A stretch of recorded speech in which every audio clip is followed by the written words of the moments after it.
excited to be here. I love the Okay, welcome to the MSAD 51 School Board meeting for March 6, 2023.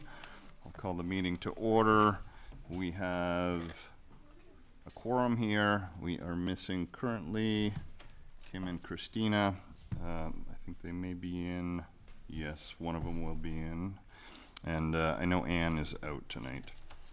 So first order of business is recognition for GMS 45 Newspaper Club. Is there somebody here? Please step up.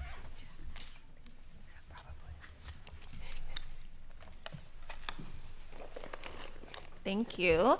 My name is Melissa Coughlin, and I'm a fifth grade teacher at GMS and also the advisor for the Newspaper Club. And we're excited to be here tonight to be recognized. Students worked very hard on the first edition of the Greeley Gazette, which was published last month, and they're really excited to share a little bit of their work with you. And we also have some students who are going to say a few words just about what they enjoyed about participating in the club. This is my second year running the Newspaper Club at GMS, and I continue to be really impressed with students' ideas for articles and their hard work and cooperation. It's a really good opportunity for students to work collaboratively with students in different classes and grades because it's offered to both 4th and 5th grade, and it's been a lot of fun so far. So I have some students here who are going to share.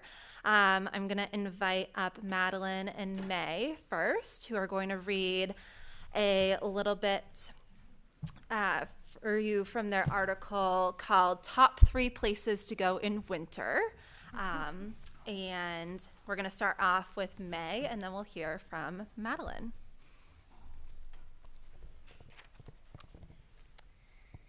Sugarloaf.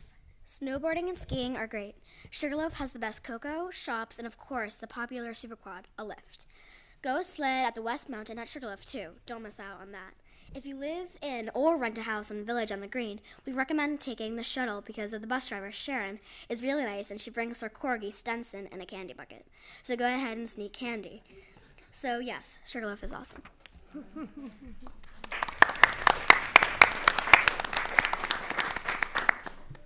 Lost Valley is a great place to go if you like tubing. Hop in and off you go. Speeding down a hill as fast as you can go is one of the best feelings ever. Once your face and toes are freezing off, sit back and relax in the lounge. Order all you want, and for inside entertainment, well, the arcade can give you that. Not to mention the great skiing and snowboarding. Lost Valley is also an awesome place for beginners.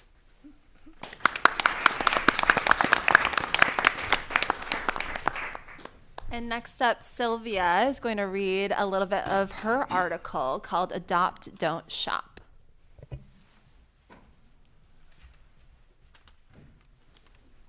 Many people go to a breeder for pets. There's nothing wrong with that, but there may be the exact animal you are looking for but already alive and wanting a home. There are 2 different types of animal shelters. Shelters called no-kill shelters and shelters called kill shelters. At kill shelters, when they get too many pets there, they will have to euthanize some of the pets. Euthanizing is when an animal gets killed. No-kill shelters will have to take in every pet that they can, and sometimes they have a lot of pets there. If you adopt a pet from a shelter, you could be saving multiple animals, the animal that you adopt and other animals that would then be able to stay in the shelter.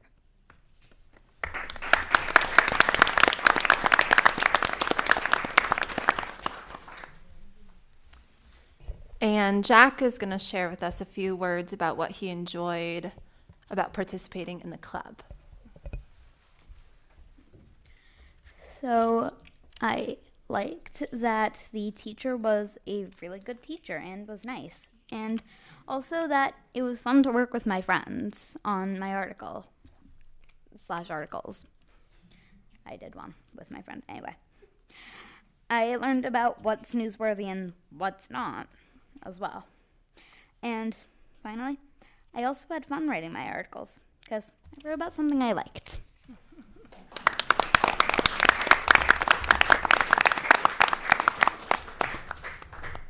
And Amelia is going to finish us off sharing a few words about what she enjoyed.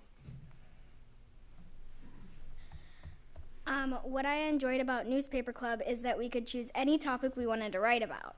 Next, I liked that we got to interact with a lot of kids we have never met before. Also, during my interviews with the new GMS teachers, I learned about them and their lives outside of school. I really enjoyed my time at Newspaper Club, and I'm happy to do more of it this session.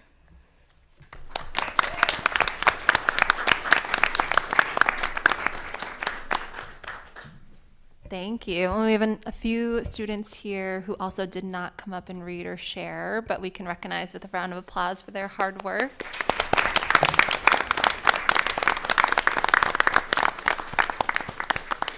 Thank you.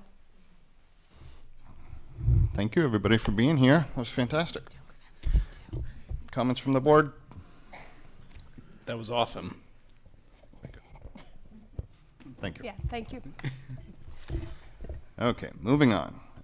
Actually, before we move on, I am a little biased about this, but I wanted to recognize our Nordic team who went up to Fort Kent, and the boys and the girls got second place. Is that right? Yeah. And yeah, so congratulations to them.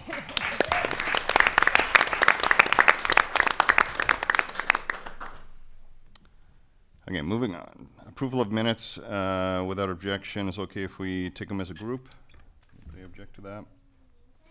What do we Okay. do if we're missing from one of the meetings, if we're doing them as a group? Well, if you feel strongly about it, we can take them individually, or if you feel comfortable with the accuracy of it, you can vote for it or abstain. I did listen and review the notes to the one Okay. I missed. All right. Okay. So, and I did see that January 17th was updated to include the seconds and the votes. Appreciate that. Thank you. So is there a motion for the group? So moved. Thank you, Mike. Is there a second? Second. I'll take Jared. Thank you. All right. Further comments, amendments, questions? Okay. All in favor? Unanimous. Motion carries. Thank you. All right. So we'll move on to public comment. Are there folks here that wish to speak about the new school specifically? Okay. And were you thinking of staying for the workshop as well? Okay. I was thinking about having a second public comment during that workshop. So if you don't have to leave, then. Okay. All right. So we'll do it in two different sessions. So anything except for new school, please step up and speak. Public comment is open.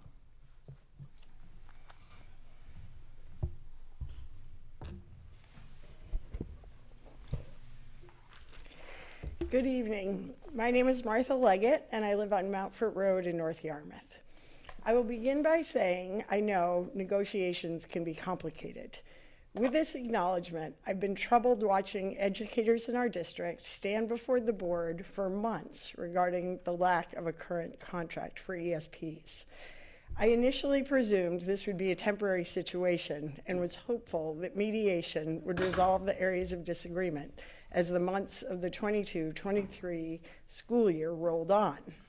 That we are now in March with no demonstrable progress towards a contract, at least as far as the public is concerned, disturbs me. It disturbs me in part because I am well aware of how critical ESPs are to the health of our schools and students, and worry that we lose valuable educators if we don't address this issue. Even more disturbing is the issue of pay equity and fairness. Ed techs are required to have 3 years of higher education credits. This justifies a higher starting wage than positions that don't require more than a high school degree. Many students in our district that work for the district or other local establishments are making $18 an hour. This is 86 cents less than an ed tech's current starting rate. I've always been a proud Greeley parent, but knowing that our ESPs are working for wages that make it difficult in some cases to cover living expenses doesn't make me feel very proud. I urge the board and administration to do what it takes to quickly provide a contract for our ESPs that is fair and just and honors the dedication and expertise they bring to our schools and students. Thank you.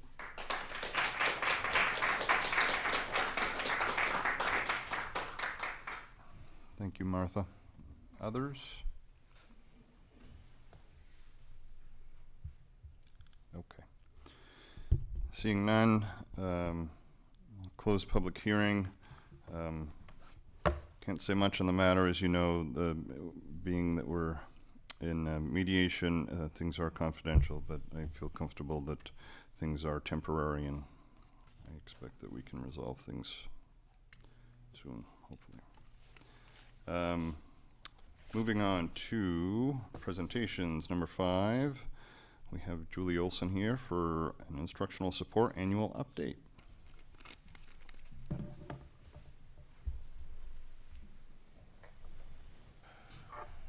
Okay. Good evening, everybody. Thank you for having me. I'll wait for folks to clear out before I get started. Guess I'm a little taller than our 4th and 5th graders. Hard act to follow, certainly. So I am here this evening and to give an instructional support update, which happens annually. And this year, as many of you know on the board, we talked in the fall about starting to look at embedding some professional staff into our programs across the district. And we've worked diligently at that throughout the course of the year and wanted to present on that for you all to talk about where we are and that process and how that's going. What I wanted to do was to parade staff in here and to have them really share with you and have their voice. But given that they're working tirelessly all day long, instead I asked them for some stories and some vignettes and some quotes about how it's going so that you could hear their voice, because I don't really think you need to hear from me. I think you need to hear from them, because as I walk around the district and I observe in the programs and I watch our students, it is priceless. It provides goosebumps. And I think that you'll hear from them in these vignettes exactly what I see. I think some of you, as you've gone through the buildings for the Board Goes Back to School, you may have seen some of our professional staff working with our students. It is absolutely priceless, and it is done exactly what we envisioned it to do, and I couldn't be more proud of the work that's happening on behalf of our students. And I hope that you get a flavor of this. It's a very different model than I would normally present, so it's a little out of my comfort zone because I'm going to be reading other people's words. I didn't change any word on it. So there's even like some first grade spelling in here that's completely spelling errors, right? And I have to just humor me and bear with me because there's a lot of text on some of the slides because people sent me like chunks and I wanted you to hear their voice and hear their dialogue rather than my voice, so just bear with me. I'm going to start with just the number of staff and the locations of where people are so you can sort of get a flavor of what's happening across the district, and then share the stories from staff.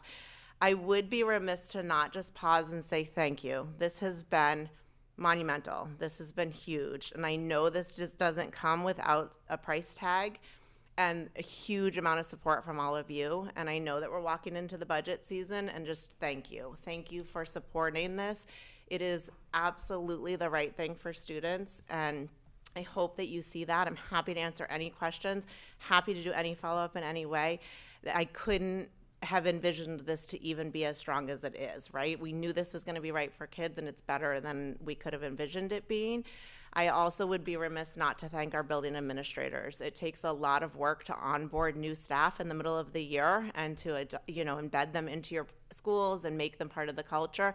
And people are working tirelessly to do that. So thank you for all of that. And I have 6 stories to share after we talk about where folks are. And certainly there could have been more stories than that. And I know Jeff has stories from his walking around, and Carla has stories from her walking around. I mean, people have different stories, but hopefully you'll get a flavor. So where we are, I came to talk to you guys in September, and by sort of the end of September, we had already hired a couple of staff, but right now we have hired 9 positions, and we have 1 position open that we're actually doing a first interview for tomorrow. So we've had 5 positions that were filled at MIW, 1 being a special educator, 1 being a speech pathologist who's in functional life skills, 1 an occupational therapist in functional life skills, 1 a speech therapist in our behavioral classroom, 1 a social worker in our behavioral classroom. We have 1 at our 4-5 building who's a social worker in our behavioral classroom. We have one at 6-8 who's a social worker in our behavioral classroom, and then we have that pending position that is a speech language pathologist in our behavioral program in that building. And then we have 2 at the high school, one of which is a social worker in the behavior classroom and one that's an occupational therapist in the functional life skills classroom. So you can see sort of across the district in different programs, there has been embedment of professional staff throughout. So these are just some positive stories and observations from our staff. And again, humor me as we go through. Some are longer and some are shorter. And the first one happens to be a little bit long. So Tracy Libby is one of our social workers that was hired at the elementary school into our behavioral classroom. So she shared that there have been some really fun moments since she started, for sure. We have one student who hates to go outside for recess because he doesn't play with anyone. So recently I've started to bring stuff out with us, and it's attracted other kids to play along. The other day, 6 kids joined us. The next day at recess, he didn't really want to go out again, and I said, hey, let's bring the ball out again. And he said, okay, and I want the other kids to come too. I explained that sometimes kids might join us, and sometimes they might not. But if we're having fun, it will be contagious to the other kids. We processed that idea a lot, but it worked. We are getting more and more kids to join in, not only 6 at a time, but 1 or 2 is better than none, and socially, he is really making an impact for that kid. We also are brainstorming new ideas and activities that we can do together and making recess fun, as recess should be. The smiles that I'm beginning to see on this child's face are priceless. Having the opportunity to go outside and focus on play skills with this student is a great opportunity to grow his social capacity and confidence. So Scott Keyser is a special educator at our high school, as well as our RTI, or Response to Intervention Behavior teacher. So he was already in place, but he then has a social worker who is embedded into his program. So he's somebody who has benefited from this. So he has said, it's been fantastic having Tiffany McFeetris, who's an LCPC LADC, a licensed drug and alcohol counselor, embedded into the Broad Cove Academy at Greeley High School. Tiffany's been integral to both the social, emotional, and academic learning of our students. As a veteran teacher, but a new one to Greeley High School, I am so proud that I can now be part of a community that clearly values and prioritizes all of its students' growth and well-being. Nicole Conley, who's an occupational therapist, and she's been embedded into functional life skills at Mabel I. Wilson. Now this one's tricky because it has first grade writing in it, so bear with me. There is a student in the Scales program, which is our functional life skills program at Mabel I. Wilson, who has historically had very challenging behaviors and has engaged very little in traditional academics. In addition to working with skilled educational technicians and special education teacher, this student has received integrated OT and speech therapy throughout her school week. With this new model, about half of her weekly support comes from professional staff. The student has recently demonstrated that she can read a handful of sight words, and her IEP team plans to start a formal reading program with her. She has demonstrated significant growth with her communication and self-care skills as well. The part of her story that is most heartwarming and elicits the most pride from her providers, though, is that her peers are starting to regard her as a valuable part of their community. Her team has worked hard to facilitate a sense of belonging and to develop comfort for those around her to connect with her. We have scripted conversation starters, interpreted her nonverbal behaviors for them, and modeled human connections in their presence. 2 classmates from her regular ed classroom recently wrote excerpts about her. One of them wrote, "One day I wanted to sit with her and I was scared. She stole my friend's chicken nuggets, but once I saw how happy she was because not a lot of people sit with her, I wanted to do it again, and she got happier and I liked it." Another student wrote, "When you look at this student, you might see a difference, but really she is the same and she is a friend to all. She might hit, but she is a loving person like all and to all." Professional staff have a fuller toolbox to effectively seize teachable moments and to develop programming so the true potential in students can be discovered.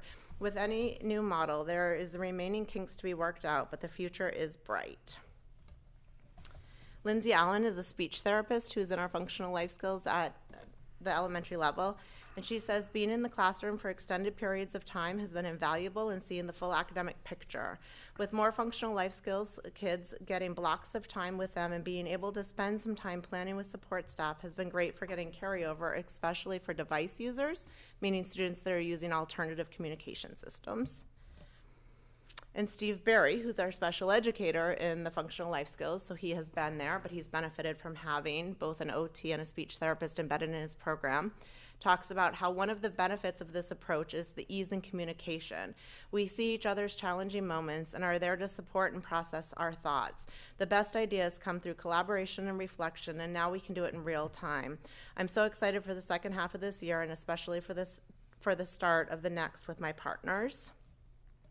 And then lastly, Jessie Pearson is a social worker who's been embedded into our behavior program at grades 6 through 8. And she talks about having myself embedded into the program and present for the majority of the students' day has helped provide context with behaviors and allowed for deeper conversations with staff about diagnoses, behaviors associated with diagnoses such as ADHD, autism, anxiety, etc., and appropriate language to use when working with students. She has the ability to role model interventions as alternatives, as well as build relationships with staff. I have noticed that being able to listen, validate, and debrief with staff, we are providing another level of support. Being able to build relationships with students and connect with families on a regular basis helps bridge gaps around expectations, progress, and areas of need. There have been many circumstances where I have been in the room to observe behaviors as well as IEP-related goals, which allows me to support in the moment, assist in de-escalating a student, and revisit these topics in our one-on-one sessions or groups to provide more consistent praise and acknowledgement when progress is made. So that is the end of sort of the vignettes that I had, and I think helps paint a picture of the various resources that are going. Certainly there are a couple of folks that didn't submit a vignette, and we hope to hire more. Tomorrow, hope to hire at least the one more position that's open in the budget process. And I think that certainly we're seeing that as we're embedding these positions, our students are growing, our staff are growing, and our parents are benefiting from ongoing and open collaboration and communication with our staff. So any questions? I don't have a question, just a comment. Thank you. That provides really quite a window into things that myself I don't see very often, and sure explains a lot of the staffing needs. So thank you, and thank you to them. Thank you. A window is what I was hoping to do, because it's hard for me to just stand up and tell you what I believe, but nice to hear from them. So thank you.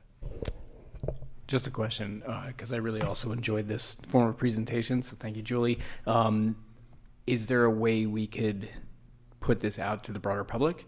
So either just sharing the vignettes, or perhaps even if we could do just quick video interviews with these folks, and so to show their faces as well. That's a great question, and one Jeff and I were actually just talking about this afternoon. So I think the short answer is yes, and the how or what I think is to be determined, right, Jeff? Yep, we'll talk about a good way of highlighting this. This is a great approach, and I want to thank Julie for all of her work on getting this off the ground. This is a huge amount of work for this visioning, but we'll certainly be highlighting this and getting this out in communications.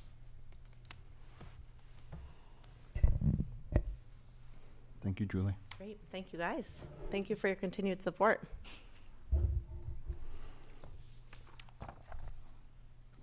Okay, so our next presentation, 5B, is from Kim McDonald and Taylor Poulin, our French exchange program. Please.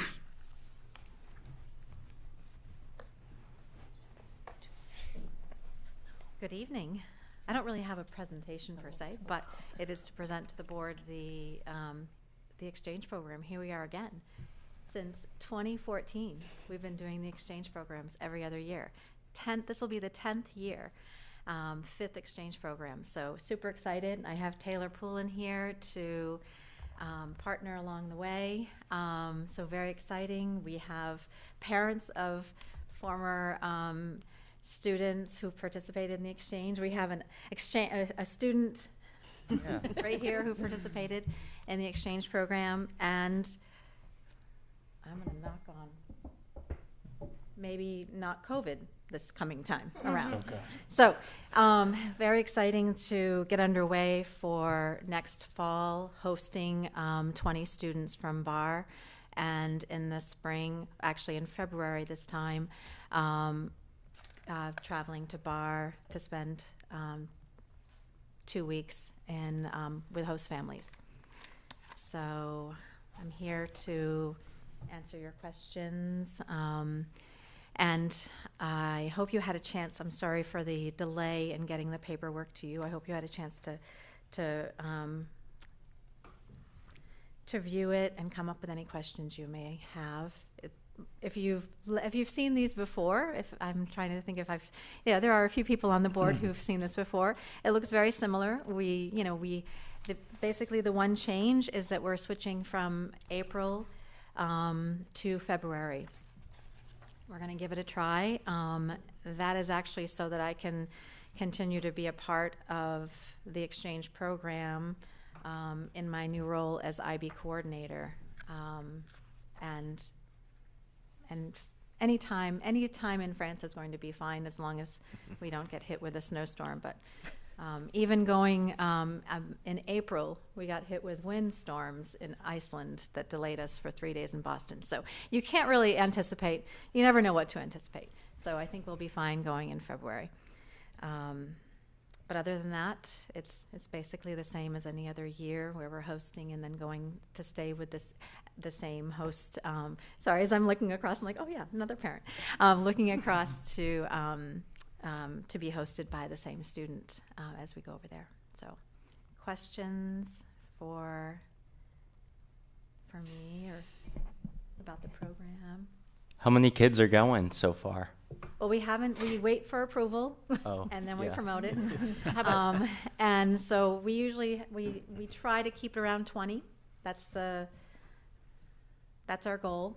I think in France, they've already signed up their 20 students. They're always like, we're ready to go. We've got our six boys and 14 girls or something like that, I think. But, so usually capping around 20. And Madame Poulain and I will go, and we were hoping that our other French teacher will be able to go. He's not able to go in February, so we'll probably open it to a parent again, which makes a great team. If vacation was late February, would the French students come in January, or when would They'll come in October. Oh, okay. Yeah, Okay. so that's a really nice time for them to come. They come during their All Saints holiday, 2-week holiday in October. We only did it April last time because of COVID. Okay. Backed it up, and it worked out fine. It was wonderful to have those the hosting and the traveling be so close together, but it also made for a pretty full month of April, for 4 weeks of our time being, the whole program. So it's nice to have it separated out when possible.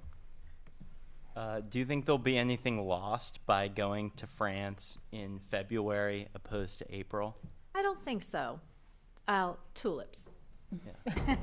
Tulips won't be blooming in February, but I think the weather will be Pretty mild. Yeah, it's usually like April is more like our May, so February will probably be more like our March. I know, so there won't be a lot of things in bloom. That's what we'll miss.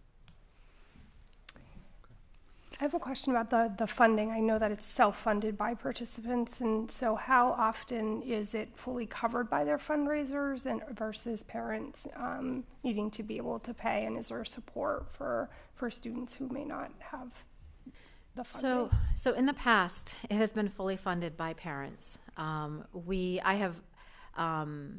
I've asked for help in fundraising and asked if there are students or parents who are wanting to get fundraising going, and that hasn't been the case. One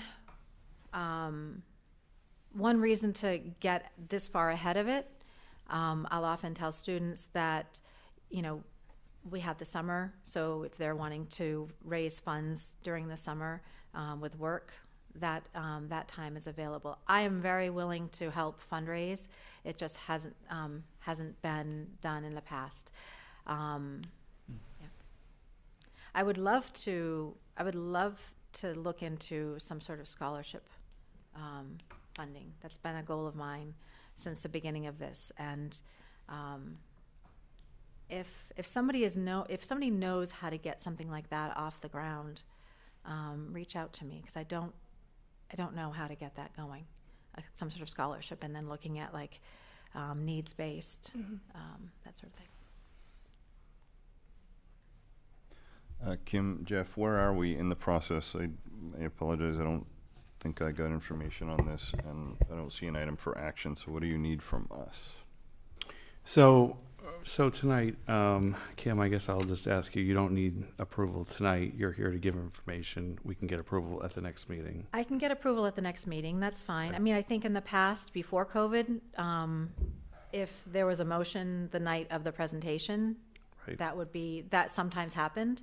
But I think what we'd like to do, though, is get the information out to students within the month. I think it would be great to be working on this mid-late spring, so that we can get students on board. We start making the matches before the end of the year, so that students can make relationships over the summer. And then we need to start planning hosting them in October. So if you need more time to review, and if you could vote at the next board meeting, that would be great. Or if you wanted to make a movement and vote tonight, I mean, it's up to you, really. We did get the paperwork late, and we were reviewing it, so I just forwarded you the paperwork to the board just now. Oh, okay. Just to make sure that you're aware of all the paperwork that we just completed. So I think the next meeting would be better on this Plus, one. that gives Mr. Francis a chance. He hasn't actually signed off on the field trip request, because Right. that field trip request came with all of this information as well. So, yeah, I think it makes sense for it to go through those steps. Yep. That'd be great, even though you have done this trip many times, we know. It is a very exciting trip. It's 5 days, and 6 days and 5 nights, right? Looks No. like 6 days and 5 nights. It's 4 nights in Paris, and then 10 I'm nights sorry. in Bar. Yes, I was looking So it's at just the 14, Paris. 14 total. Yes, Yeah. I was looking at the Paris part. That's great. Okay, yeah, I think the next meeting would be better. Okay, So that's the fine. March 20th? Would you like me Yeah. present? You probably don't need to be present unless there are other questions in the board. If they have questions, they can email me, Okay. and we can get those answers, so you don't have to come back for a second meeting. We can fit it in March 20th? Yes. Okay. Yep. Jeff, I just have a quick question. Are there other programs like this that we offer that do have scholarships that have been offered as part of? No, we've never had a formal scholar. That's a really good question. It comes up almost every time we put these trips out. Okay. We don't really control the trips. It's part of our policy. It's part of the board's approval process. But there's private companies that we actually work with on all of these trips. And so students that participate and families that participate, it's an optional trip for them. And we've not had a good scholarship piece. And that would be something that would be nice to offer in the community. Yeah. And we definitely have organizations, I think, in this community that would be interested in doing that. Okay. But because these are private companies that take students overseas, we have not looked into that. Okay. But the timing, if that was going to be able to be offered when this went out, you said you like to get the paperwork out to students. When you said So if it's going to be voted on March 20th, I think we'd like to probably look at presenting to parents and students prior to April vacation, or maybe just returning from April vacation. Maybe that would be a better timing. I would really love to have something established, and I don't know about like legality, like how to start forming that. And I do work with, we have put out to different travel companies to find the most affordable rate. And I think for the time that we have overseas, the price that we're able to offer this at is quite reasonable. But again, there are some students who may want to participate who, for whom the cost is unattainable. So I would love to be able to say we have these $500 scholarships, like say, and in the logistics are to be determined, but I would love to be able to offer something like that. Okay. And thanks for the background. So first, Kim, I voted for this last year and totally supported completely. I think it's fantastic that we do this. Just in terms of, I think it's a great point in question, Leanne. Just two ideas, just the PTO and Foundation 51. I don't know if you've reached out to either of those. I think we can happily help connect you too. I think they might have either ideas or maybe even be able to help. Mm-hmm. Okay, thank you.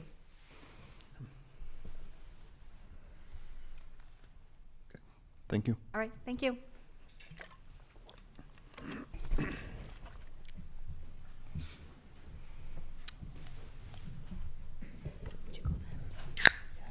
Let some people escape here. What you drinking, Vanessa? What I wanted. Okay, moving on to 6A, Superintendent's Report. Jeff. Yes, Superintendent's Report tonight. I have a few things to report on. Let me just grab this.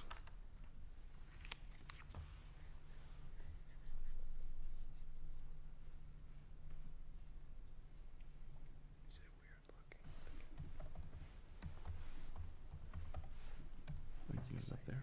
There we go. Tonight I'll start with the school calendar.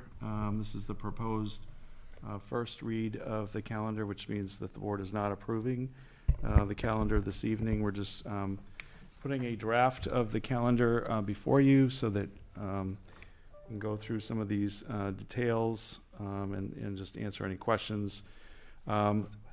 I have some talking points about the calendar just to kind of give you a high-level view of how do we get to this point with the calendar, and just kind of, you know, there's a piece that we do to arrive at this conclusion. Sorry, I'm trying to get the right slide up here.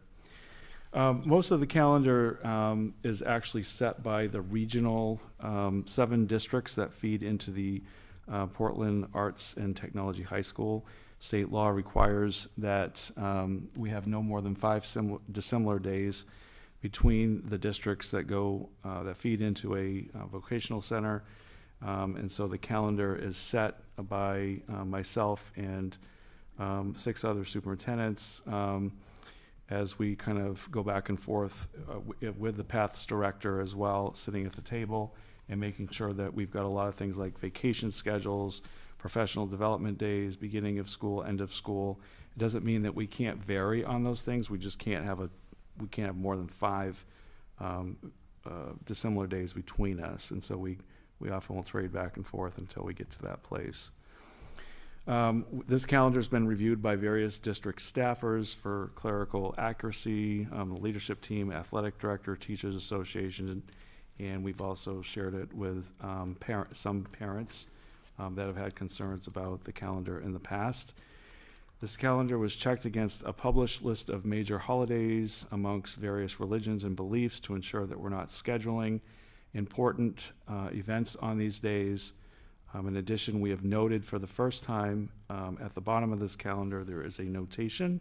I'm sorry you can't probably read it from here, but the notation says efforts will be made not to schedule events on major holidays that fall on school days, i.e. Rosh Hashanah and Yom Kippur as examples. There is a change in this calendar next year, and that is on the first day of school, which for most students in the district is proposed as Wednesday, August 30th. For the first time, we are going to schedule grade 9 orientation only for the high school on that day. That means grades 10 through 12 would not be attending school on the first day of school. Their first day of school will be the next day, Thursday, August 31st. In the past, we have had 9th grade orientation held on a different day, usually a few days before the first day of school, and we invariably will lose a few students who can't show up because they're on vacation schedule still, their families are away.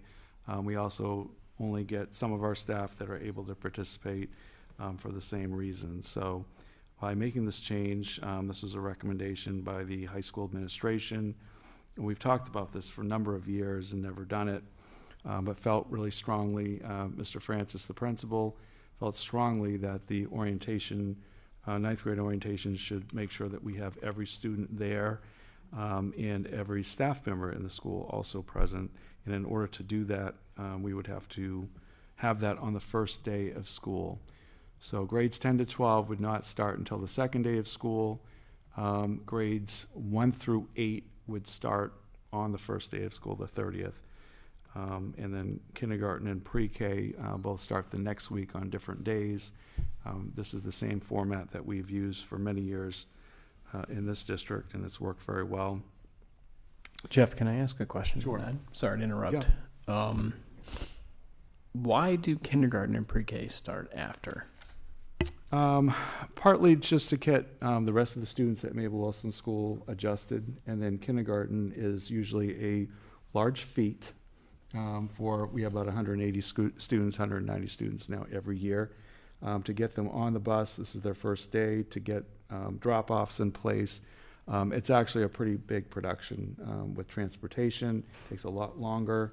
And so we want to get school underway for a few days before we bring in kindergarten. And then pre-K is another program by itself with 4-year-olds for the most part, and we're trying to make sure that we acclimate them very seamlessly.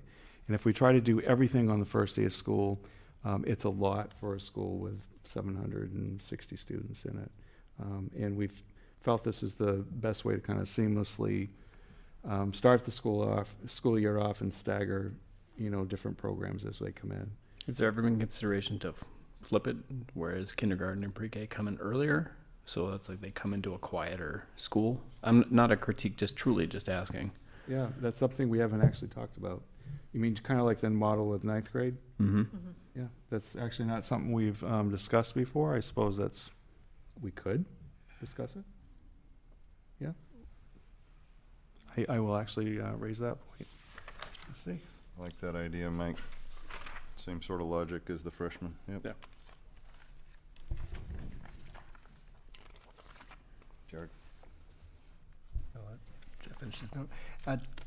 Jeff, it's hard to see this, but I zoomed in, but you mentioned the footnote, which is down at the bottom. It said efforts will be made not to schedule events on major religious holidays that fall on school days, i.e., or e.g. Rosh Hashanah, Yom Kippur, etc. And I think that's an asterisk next to that footnote. And then at various points in the calendar, there'll be a little asterisk as well. So, like, for example, August, September, for the 30th, the 31st, there's an asterisk next to it. Are those asterisks that are in the calendar meant to relate to the footnote at the bottom, or are they? No, they're not. Those are supposed to correspond with pieces in each box. So that's not necessarily corresponding with that particular footnote. I think I get your point, though. I think we need to come up with a different symbol or some other way of noting that, so that. Okay, so anything that has an asterisk, there's more information below it within the same month. Right. So we really shouldn't use the same symbol. Okay, great. Thank you.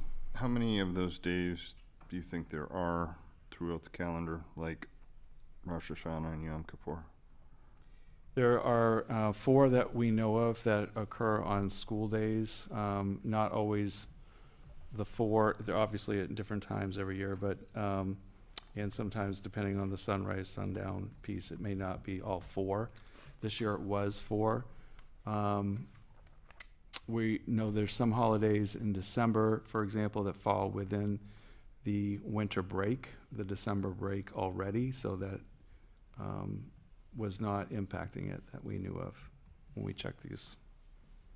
I like the idea of a different symbol. We could put it right in here, so then teachers are planning their field trips or whatever, they can see not to do it on that day, just at a glance. Yeah, we'll change that. Avery, did you have a comment?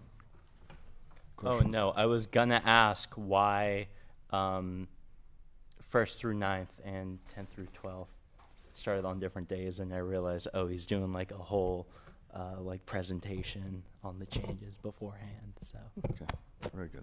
That was all I had to say. Yeah, I mean, are you talking about the first day of school? Yeah. Yeah. Yeah, so ninth graders would be the only ones in the building on the first day of school. Grades 10 to 12 would not come to school that day. It wouldn't be a remote learning day, it'd just be no school. So all the other kids lose a day of having to go to school because of this change? Correct. Say that again? Sounds great. That is correct. I will say there's a lot of high schools that do this, and we're actually in the minority for high schools that don't have this kind of schedule. We've always, for that reason, we didn't want to lose a school day, but I think balancing the need to have ninth grade orientation be seamless and have all students there and all of our staff there with continuing the model that we've had for many years, which depending on the year, we might have 95% of the students show up on orientation day. Some years we might have 75% of the students show up. It just depends on the group.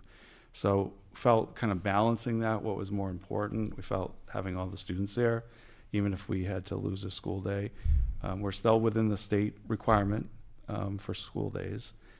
So we are required to have 175 school days.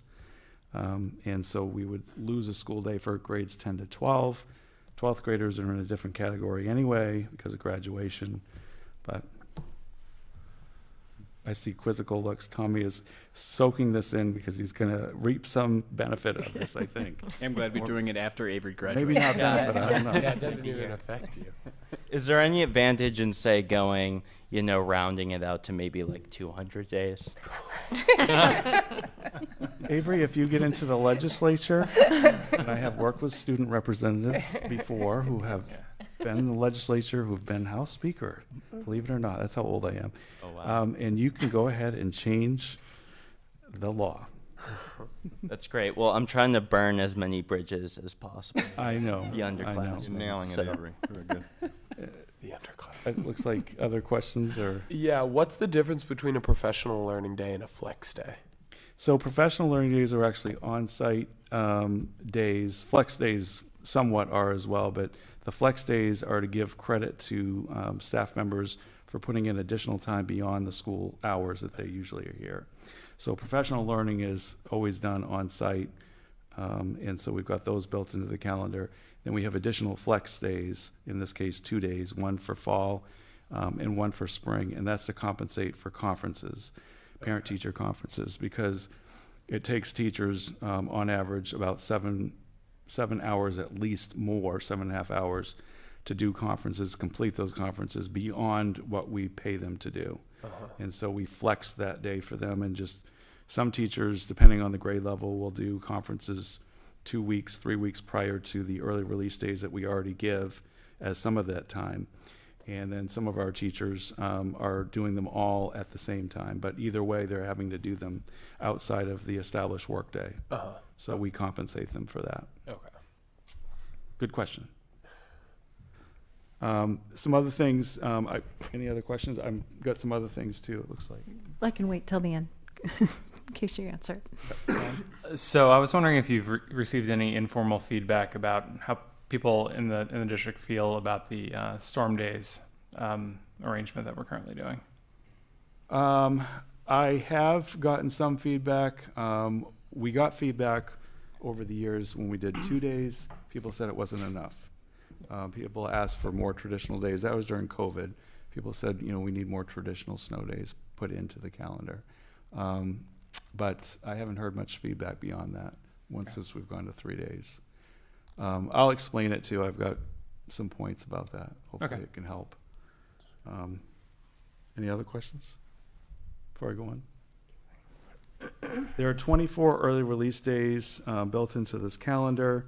This is very similar to previous years in terms of those early release days. We average between 23 and 26 days each year, depending on the calendar and where things fall. These days are critical in ensuring staff learning time and continuity for carrying out site improvement plans in the district's strategic plan. This is also a catalyst for ensuring curricular continuity and high academic rigor and alignment, along with a huge emphasis on response to intervention over the years. Parent-teacher conferences, I just mentioned that, are noted in the calendar. They include early release time and then 2 flex days.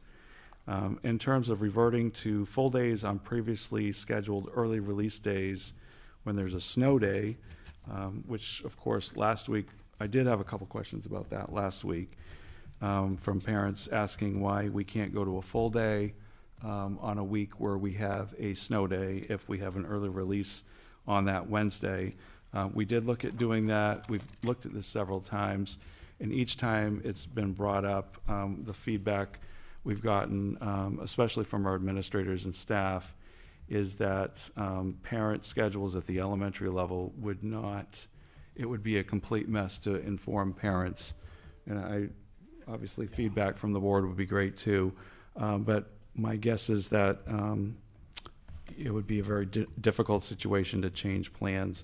If we have a snow day on a Monday or Tuesday and to say we're going full day on a Wednesday, that really messes a lot of things up with plans. The rec department also has, they take, I don't know how many kids right now they're taking to the mountain for skiing every Wednesday afternoon, or at least early Wednesdays. They would have to cancel their plans as well. It would be highly disruptive to change plans. And I understand the rationale and logic behind it, but changing the calendar on the spot has just, we've found, never gone very well when we've done that. So the remote day that Tom brought up, many families have summer commitments that they make. We have a lot of summer camps, vacation plans. When we've had years before we use remote days, sometimes we'd go pretty far into June, and we'd start losing students, each day as June progressed. We also, we have the 3 traditional days we've used. I think we had one year, we might have had 1, then we had 2. Now we have 3. There have been people have asked for, can it all be traditional? We would be an outlier in the region. Most districts have anywhere from 1 to 3 traditional days built in. Yarmouth next door has 2. I don't know what Falmouth has right now. South Portland has 1, for example. The other piece, and I want to bring up, is Juneteenth is now a holiday on June 19th. And so we would be going to school around a holiday. And I'm not opposed to that, but in the last week of school, I think that would be challenging for schools to do that. And the other piece, just to, an instructional day, I'll just be really frank, an instructional day in June, mid-June, is not the same as an instructional day in mid-March. Mid-March, what do you think, guys? You guys can... I think we should be making these up on Saturdays, frankly. Well, Avery, you've got quite a bill coming in the legislature, I can see. But there actually was a years ago, when there were so many snow days. I don't even remember. I remember. It was more than 10. Yeah. We had in one year where that was actually brought up, Saturdays. We got close to that point. Might have been 3rd grade. I feel like I went to school on Saturday in when I was in kindergarten. That was the Breakfast Club. Yes, that was the breakfast. Oh. That wasn't this. That was an evolution. But I will say that an instructional day at this time of the year in mid-June is just very different. Which yeah. leads me to, I love half-day Wednesdays. Let me just throw you out there. I think it's great for the little kids.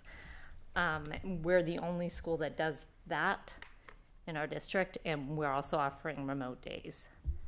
And I feel like half-day Wednesdays they're not getting the instructional time that they need. So we did have, as you probably know, we had a very large committee that worked on this whenever it was 5 years ago.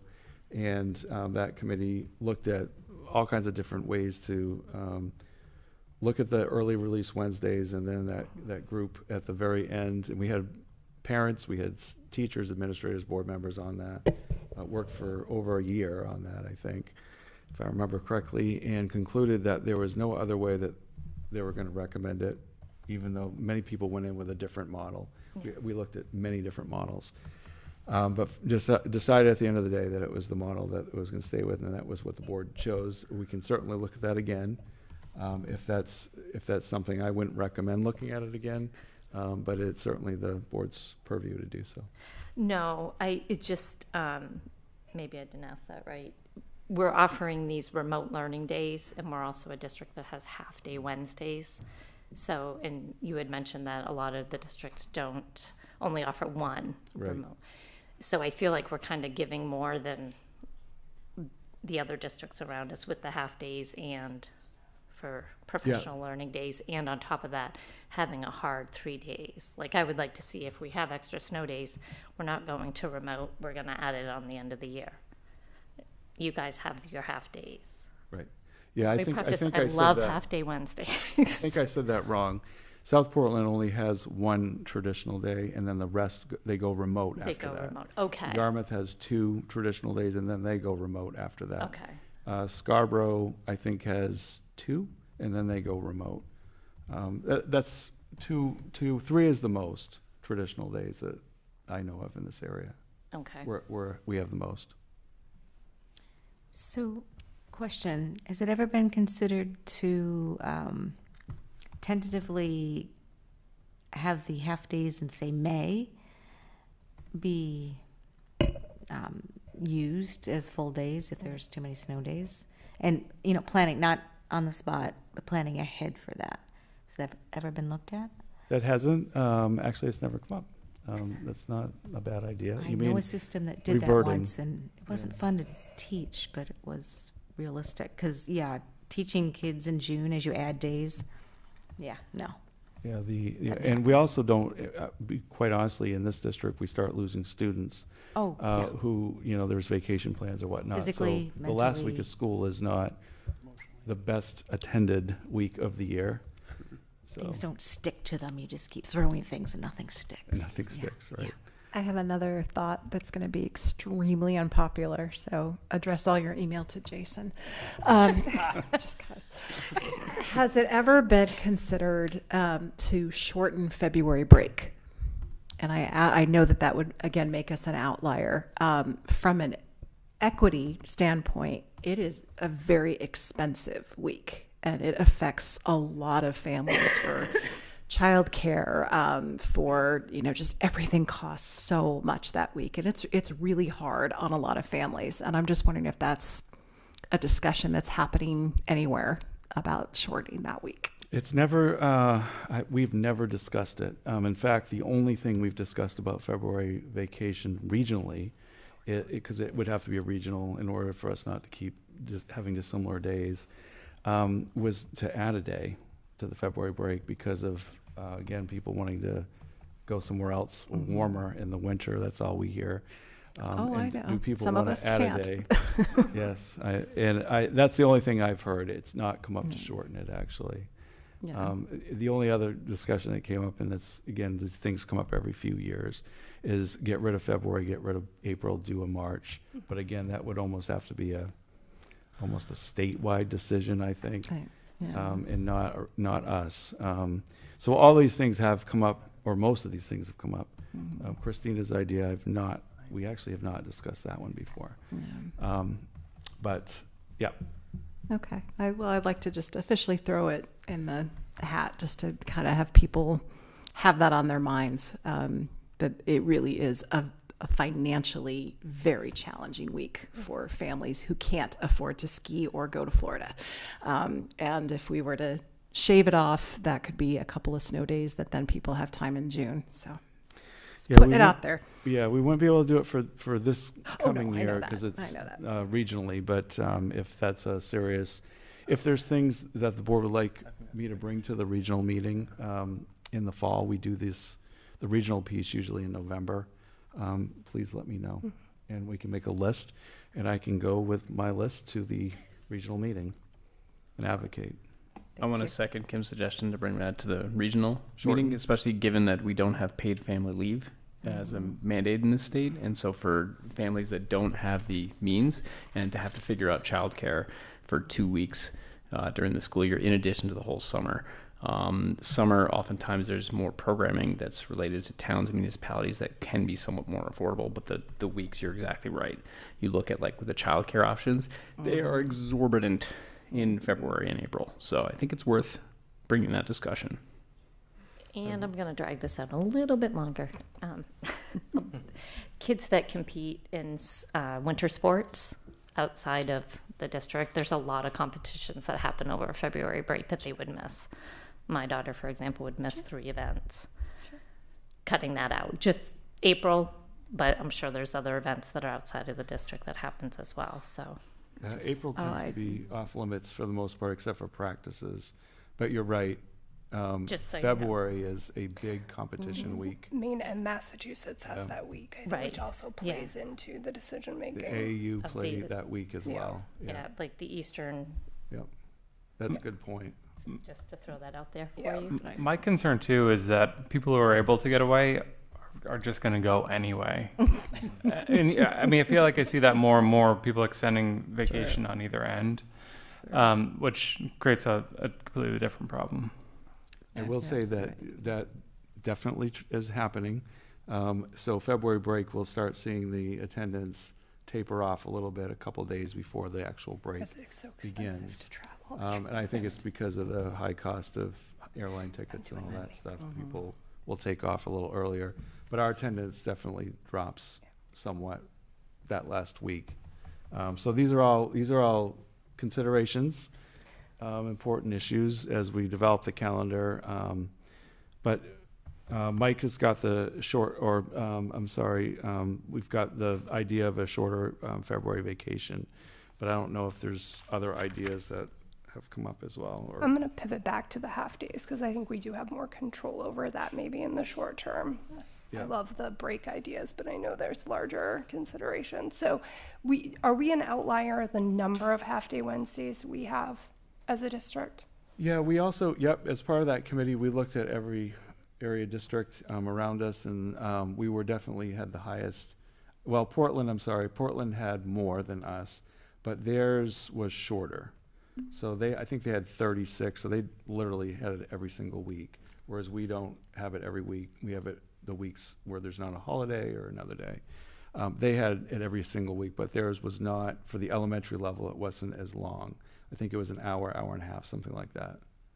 Yeah, I could see it's more challenging at the elementary level just for care and needing the instruction time in school. And then just going back to the May idea, like I wasn't even thinking of that as a relation to snow days, but I guess by the time the end of the year rolls around, would we think about maybe tapering off, like needing those half days towards the end of the year and making them full days? So, I mean, we can. It doesn't add another official school day to the year, because the state doesn't recognize that.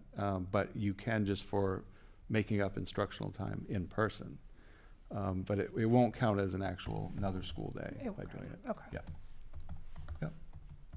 So I promise that was my only really provocative statement.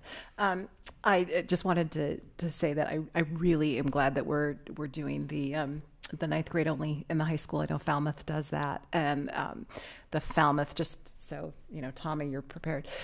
I believe that the 10th, 11th, and 12th graders are strongly encouraged to make that like a summer homework day.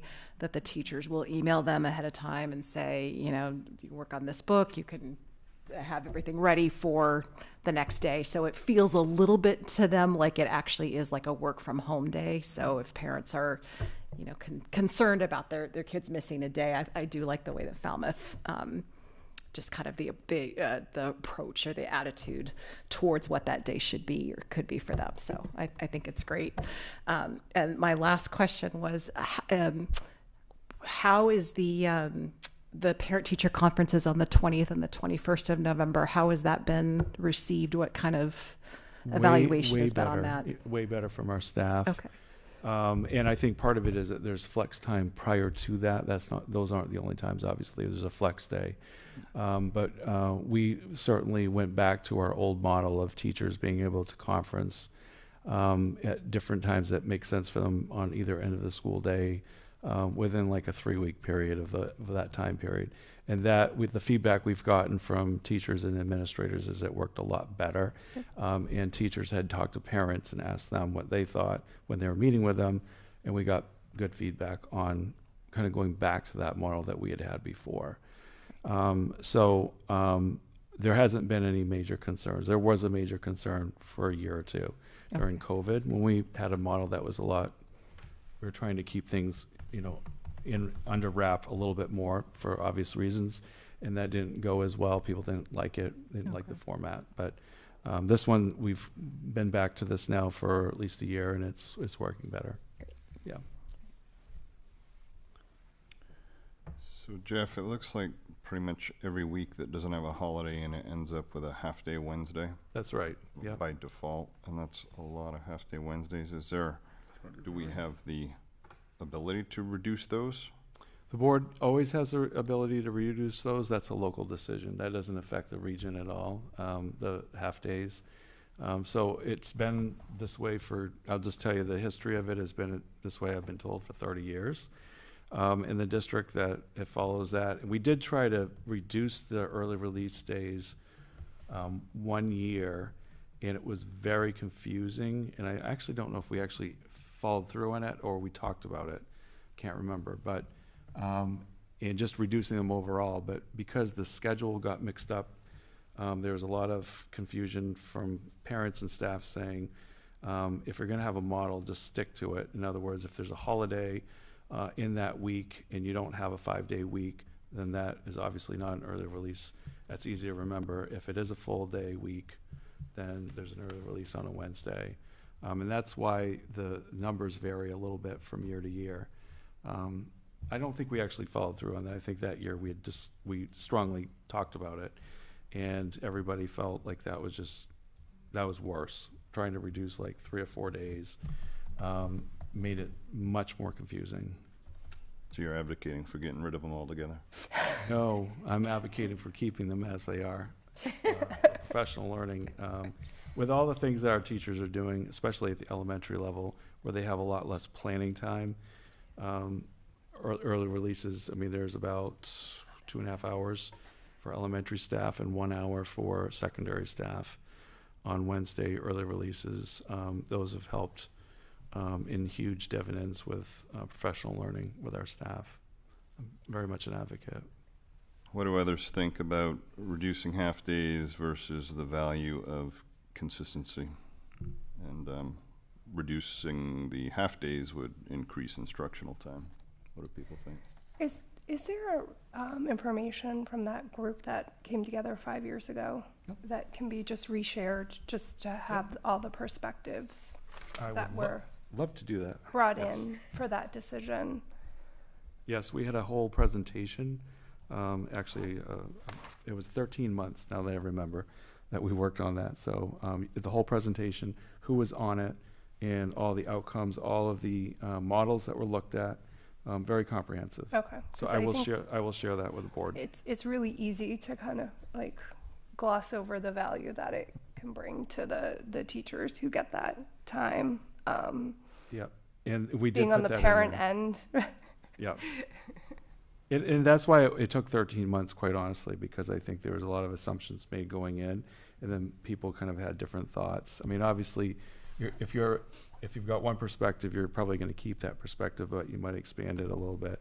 I understand very much, having had kids that were little myself, and many staff that were on that committee, same situation. We know what it's like to try to find childcare or have your kid in the rec program and you're on the wait list or whatever, or pay for it. It's just difficult. Mm-hmm. And I think that's the balancing act in our district is, the value of teachers being able to collaborate, especially at the elementary level where we just don't have a lot of that built in. Mm-hmm. We can't. The children are younger and we have different schedules. But that presentation, I think, helps to explain as much as possible what the work was. Because I'm sure we reap the benefits that we don't understand that exist because it's been happening in our district for so long. You really do. We could do a whole, actually, here's another one. The administrators did a presentation prior to COVID on the uses of early release time. And it was actually, it was very helpful, I think, for the board at that time to hear that. And maybe we just need to do that again. That would be helpful. Yep. Because, yeah. Parents' perspective and could have changed since COVID. Early I release don't know. days. I do love my early COVID release what? days, but Try not to remember that. What was the initial catalyst for half days, being that growing up, 5 days of school was the default? How did we get here? Well, that predates me. I think it predates Scott too, actually.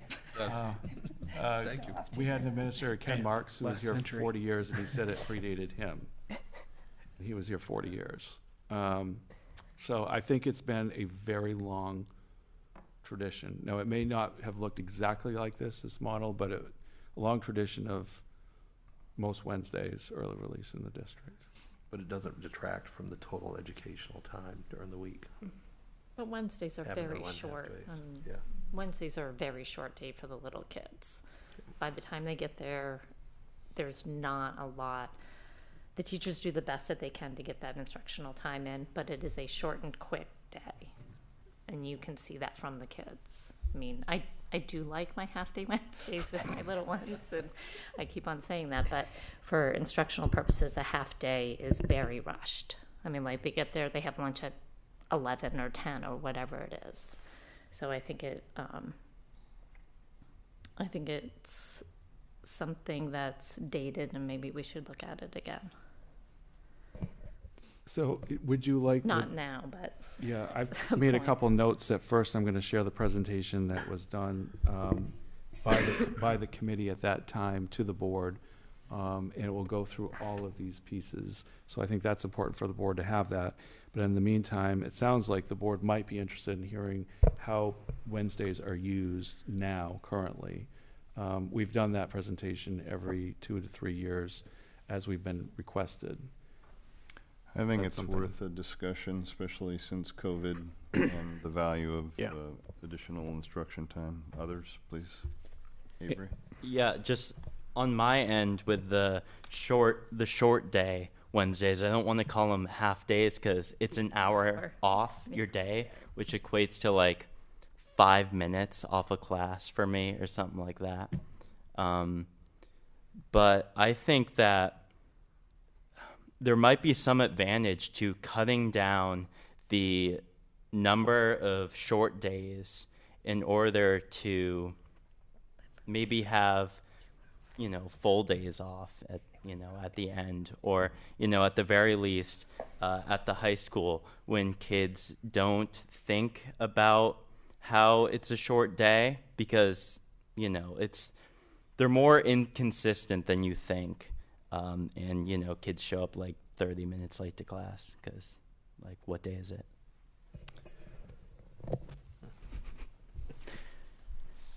So coming out of COVID, out of the really fierce discussions we had about, the amount of days people were in school, one of the things that, because to be honest with you, personally, I'm not a huge fan of short day or half day Wednesdays. I don't think it's terribly equitable, especially for parents who work full time and have to find childcare or pay for childcare.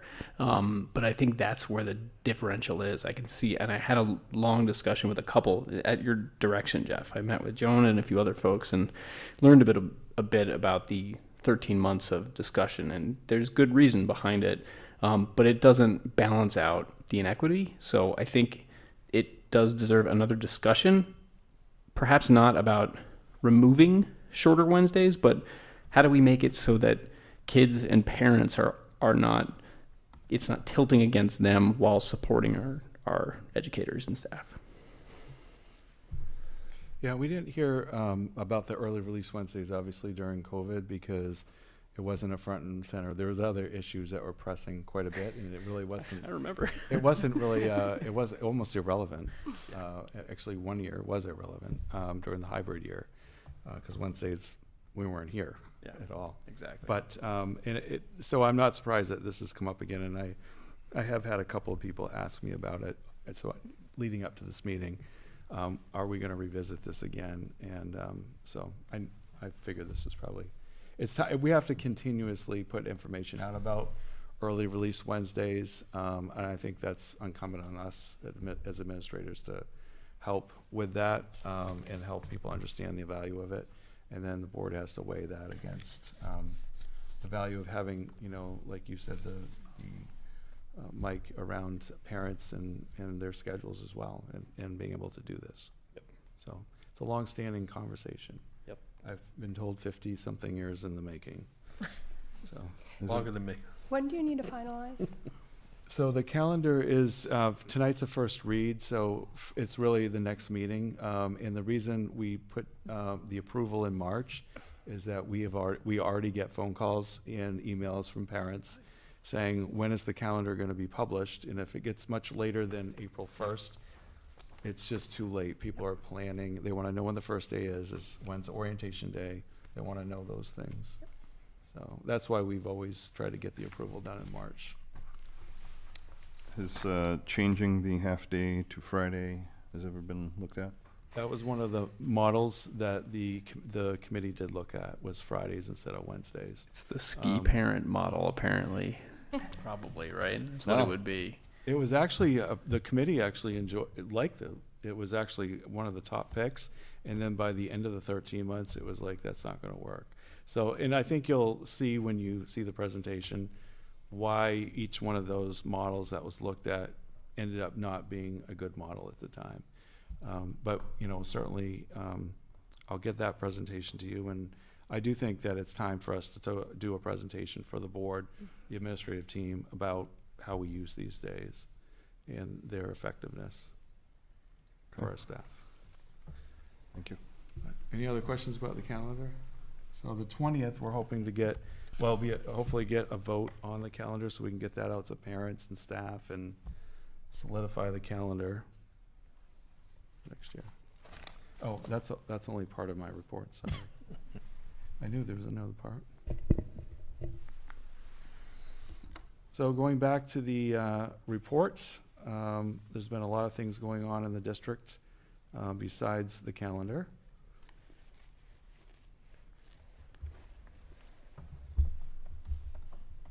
GHS student Christian Wengler has advanced to the finalist standing in the National Merit Scholarship Program 2023, distinguishing performance, high academic performance, and high potential for future academic achievement. This is one of the highest honors, is the Presidential National Merit Scholarship Program, and there's usually only a few students in every state that get this far, so we're really pretty pleased that Christian has gotten this far, and we'll see what happens next.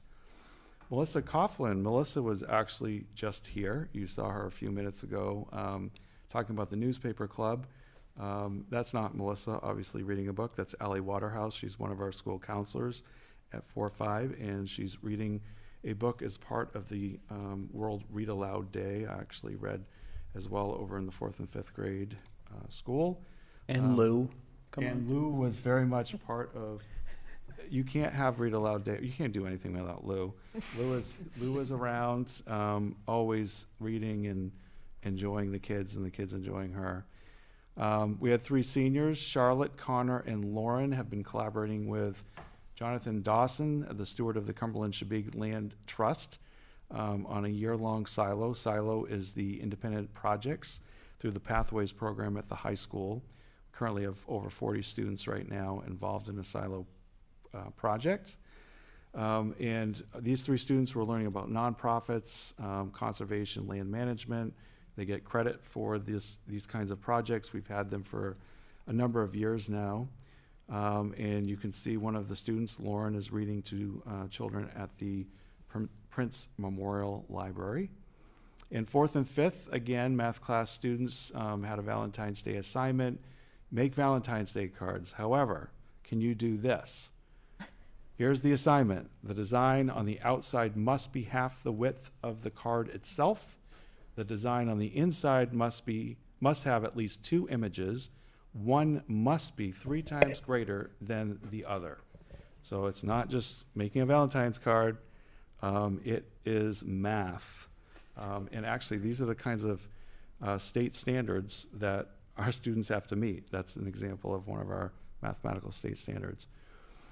Greeley High School students Eva, Christopher, Adele, and Cilio moved from being state finalists in the Samsung Solve for Tomorrow competition to becoming state winners.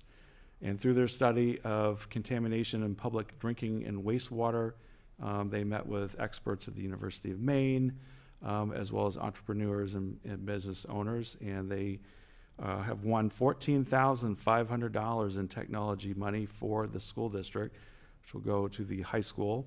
And they are, did you know that, Scott? Did you know you're getting, I was like, ooh, money. You're getting a big check. They'll be using for technology. And they'll be now going on to be national finalist competitors. So very exciting. I was able to stop in and see a presidential debate back from 1960. I felt like I'd gone back in time. The students who were in the GT class at 4th and 5th were studying the debate, the 1960 presidential debate between John F. Kennedy and Richard Nixon, all the way down to Richard Nixon not feeling well that night and John F. Kennedy looking tanned. And they were debating back and forth the merits of who should be president. And it was great to see a panel of students on one side or the other. They had to research this topic. They had to find out about their candidate, and they had to advocate for the candidate, even if they didn't think they would have voted for that person. They had to advocate for them. So it was a great learning experience. I know this is a little bit dated, but just to let everyone know that we did have 4 different sessions this year. Board goes back to school. This was the last session, was at the high school. Carl Francis took the board through, as I know you all know, and Darren Bridgewater, who's the STEM teacher, was able to show some of the equipment that is used in the STEM area at the high school. So thank you to board members for all of 4 sessions. We had a really good turnout. Speaking of dogs, not just Lou, but Harper. Harper is another therapy dog in the district. We have 2. And she is a therapy dog at the high school, primarily in Denise Allen's health classes, although you will see her out and about. Students walk her during breaks, etc. And she is well loved at the high school. Have you ever tried putting on hats and mittens for 763 students?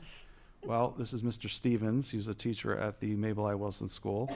And we decided to see what that would be like if he had to put on hats and mittens for all 763. So we lined him up, and took him only a few minutes, and he was able to do it. No, I'm just kidding.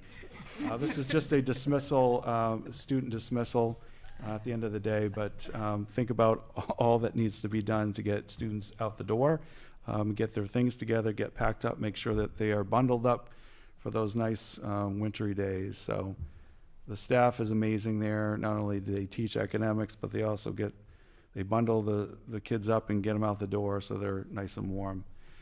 Last month, we had several high school educators, teachers leading and attending mini workshops to expand their understanding. This was done during early release, and this is just one of the things that is done, which was a peer learning situation where teachers stepped up and taught a topic that they have some real expertise in, and other staff and teachers signed up for those mini workshops to learn more about that.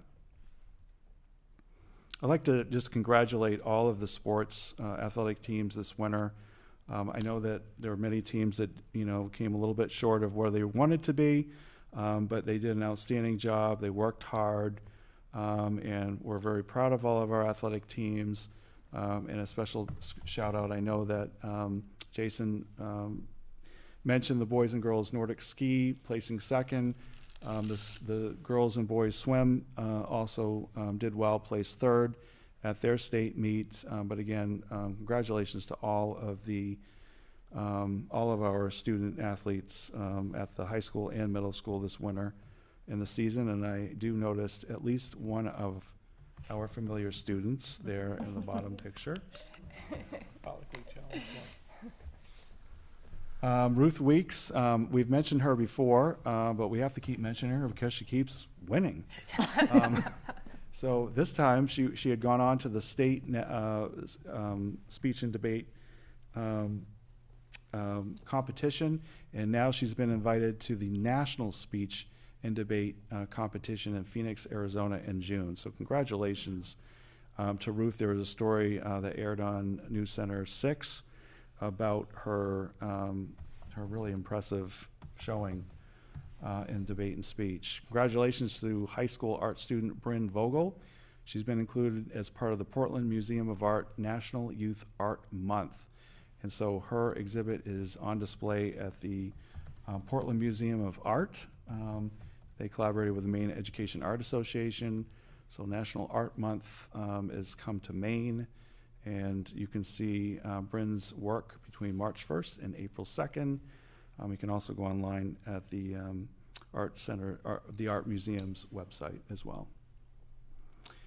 And we won't play this tonight because I can't get this link to work, but I will have it in the report and you can click on it. But just want to say that we have a podcaster at Greeley High School, Andrew Perfetti. I listened to his podcast last week. Someone said, you've got to listen to this. Created a podcast called The Breakdown, and it's about all kinds of things going on at Greeley High School, highlights recent news, sports events, academic accomplishments, and breaking news. And I guess this is going to be a regular item at the high school. So you can listen to his February podcast. Very professionally done, I have to say. Thought it could have been a national podcaster easily. Don't worry, we're getting to the end here. We had 3 middle school athletes attending the Special Olympics Alpine event at Lost Valley on March 1st. Kaysen Kent, Bo Popple, Avery Clemitis, and they all won different awards for their division. And many thanks also to their peer volunteer helpers, Greta Geisinger, Elisa Sedmak, Abigail Jacobson, and Isaiah Morgan for helping our students out. And finally, I like to give good news on the academic front. I have given you some good news on the Mabel I. Wilson School. We get questions asked post-COVID, are our students academically making the gains that they should be or where they should be in math and literacy? And you can see in Mabel Wilson School, I shared, I think, back in the fall, their impressive jumps in academic performance. Same thing with Greeley Middle School 4-5. We just got the winter results. And these are based on looking at state standards with the iReady assessment. You'll see that 33% of our students at the beginning of the school year were at the expectations for academics and math without any further assistance. So we have interventions for students when they need extra help. And then we retested those, everybody in 4-5, all students, and 63% of our students in the winter. Now we're meeting all of the benchmarks without any further assistance. And in literacy, it was similar results. We had 50% of the students in the fall who are meeting benchmarks without any additional intervention or help. And then this winter, just recently, we had 65%.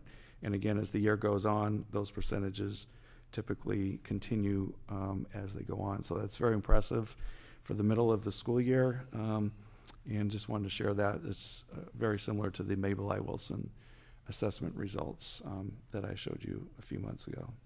So we're really seeing some impressive gains in the iReady assessment results. And that's the superintendent's report. Thank you, Jeff. Questions, comments from the board? I'll just point out, I think that GT went to regionals late last week. I don't think we have results back yet, or maybe they came in today. But we'll find out soon how folks did from that. National History Day, you mean? Yeah, what did I say? National History Day. No, I think you said GT. I was going to say National History Day. Oh, yeah, sorry. Yes. Yes, our students always do very well with that, so we'll be waiting to see how they do. And the projects are amazing, unbelievable projects that we typically have. So it'll be exciting to see. Others? Okay, moving on. Thank you, Jeff. Committee reports. Finance, Vanessa, please. Finance. So Scott and Jeff are wrapping up to present to the Finance Committee the fiscal year 2024 budget. That's happening on March 14th at 8:30 a.m. with Kim, Tom, Jason, and obviously anyone else who wants to attend. And then on March 20th, we have the school board meeting where Jeff will recommend the fiscal year 2024 budget. And do you want me to go further, Jason, into other key dates? Sure. So April 3rd will be the school board budget workshop. And then the 24th, April 24th, will be the public hearing. And then on May 1st is when the board will approve the fiscal year 2024 budget. And then again, we go back on the 18th for the district budget meeting, and that's in May. Questions? Okay. Moving on to policy. Jared, please. Okay, well, if you're like me, when you first saw this list of how much we covered, you probably thought we're going to be here all night. But when you actually dig into it, these are pretty simple and straightforward changes. Nearly all of them are essentially conforming to new legal rules. I think I can tackle them in three bunches. The first one is a proposal to delete policy IHD, student schedules and course loads. This is a policy that Drummond Woodsum had reviewed and determined that it was no longer necessary to have it. Carl and Jeff explained during our meeting that Drummond Woodsum said it's not needed as a policy, and Carl would find it helpful to have greater flexibility at the building level. And there was a unanimous vote to move it through to first read. I don't know if there's any other color to add to that, Jeff. I think it was just cited that it really wasn't necessary. It was an old policy that had been here for quite some time. Yeah, student schedules are usually the purview of the high school principal and administration anyway, and course loads. So giving the principal that flexibility is important. Are there any questions? Okay, we don't take any motions, right? So we just move through. This is just FYI, sort of. Okay. So, moving on, the next one is first read of policy JICK, bullying and cyberbullying in schools. Again, I saw that. I thought the whole meeting would be just about that one policy, but essentially there was a legally required update, primarily to add a reference as part of the definition of bullying. It adds a reference to prohibiting acts or gestures towards someone based on their hair texture and hairstyle. That's now part of the definition of bullying, and also includes a few modest policy committee updates that were made last year. And so if you've actually taken a look at the markup, I think you'll see that they're relatively, that they all make sense. And this was also unanimously approved to go through to first read. This is probably the one policy that had the most changes to it. If there's any questions, I'm happy to answer them. Okay, seeing none, I believe I can then group the rest into one category. Policies AC, ACAA, ACAA-R, the rule, ACAB, and ACAB-R. All five of these we've added language, or Drummond Woodsum has recommended adding language prohibiting discrimination based on hair texture or hairstyle. This is per legal agreement, our legal requirement. And that was the only substantive change to those policies. Are there any questions on those five policies? I have questions, I guess, of Jeff on that. So, can you tell us what our obligation is as far as following these things to the letter? Because I understand the spirit of the changes here. It's basically things related to ethnicity, I can imagine, hair texture and hairstyle. That makes perfect sense to me. There should be protections there for that. But that's not what the words say. So to what degree do we have to follow these verbatim, or could we alter it to sort of not focus, well, not say those exact words, sort of like change it to immutable characteristics or something like that? Because I kind of think it's really getting into the weeds, and I think it's kind of silly to spell this stuff out, because is this then going to be protected? Is this a hairstyle? You know, so that's my question: is do we have to follow it to the letter of to the absolute letter? What are the ramifications if we don't? Do you mean follow it to the letter, or do we need to draft it to the letter? I'm asking if we have the ability to change Their that flexibility with it. verbiage to something like immutable characteristics, because that's really, I think, what the spirit of it is, not hairstyle. So the answer would be that I cannot give you a legal answer on that. However, I can tell you why the change, or I can give you an idea why the change came, and it might help a little bit. So with every federal administration that comes into office, we often will get a flurry of changes to certain policies that originated at the federal level. And these are policies that absolutely usually get changed within a couple of years of a new administration coming in Washington. This is something that we routinely see are additions or deletions or adjustments to policies, especially around harassment, bullying. Those are very popular policies where we go back and forth depending on the administration that's in office. So that, I can tell you why the changes are here. The current administration felt it was important and became part of federal rules that then get passed down to the states as part of our we receive federal assistance at each state, and we're obligated to make the changes that the federal rules have from Washington. So that's kind of the point. So the other part of what you're asking, can the board make an adjustment and use a different word? You can always do that. And what we do is we check with attorneys and we'll give you an answer as to what they advise. We've done that before. There have been word changes, and attorneys will say, oh, that's okay, that works, or that will encompass it. Sometimes they'll say, no, this is pretty, you got to stick with what the federal rule language actually says and don't change it. That's their advice. So again, it's all advice from legal counsel. The board can choose to do what it wants to. I always advise on my end to go with what legal counsel is advising, but it is, if there's, I can also say that we've gone back and forth with legal counsel and said, can we try this word instead? And on occasion they'll say, that works, why don't you go ahead and use it, or whatever. They'll advise that it's okay. So I guess I'm not saying that, I wouldn't want to say absolutely you got to do this without checking on a different wording first. That being said, they were kind of clear on this one that these are the words that come from federal rules and you should go ahead and use them. So I know I'm not giving you a straight answer, but I'm not an attorney. So I'm giving you the best answer I can think of if they were sitting here.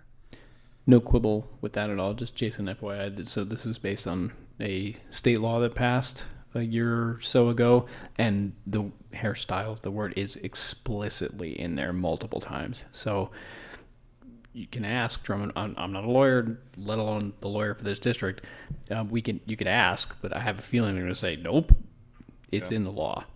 I understand the spirit of it. I just think we could actually It's not even spirit, it's in the law. I get it.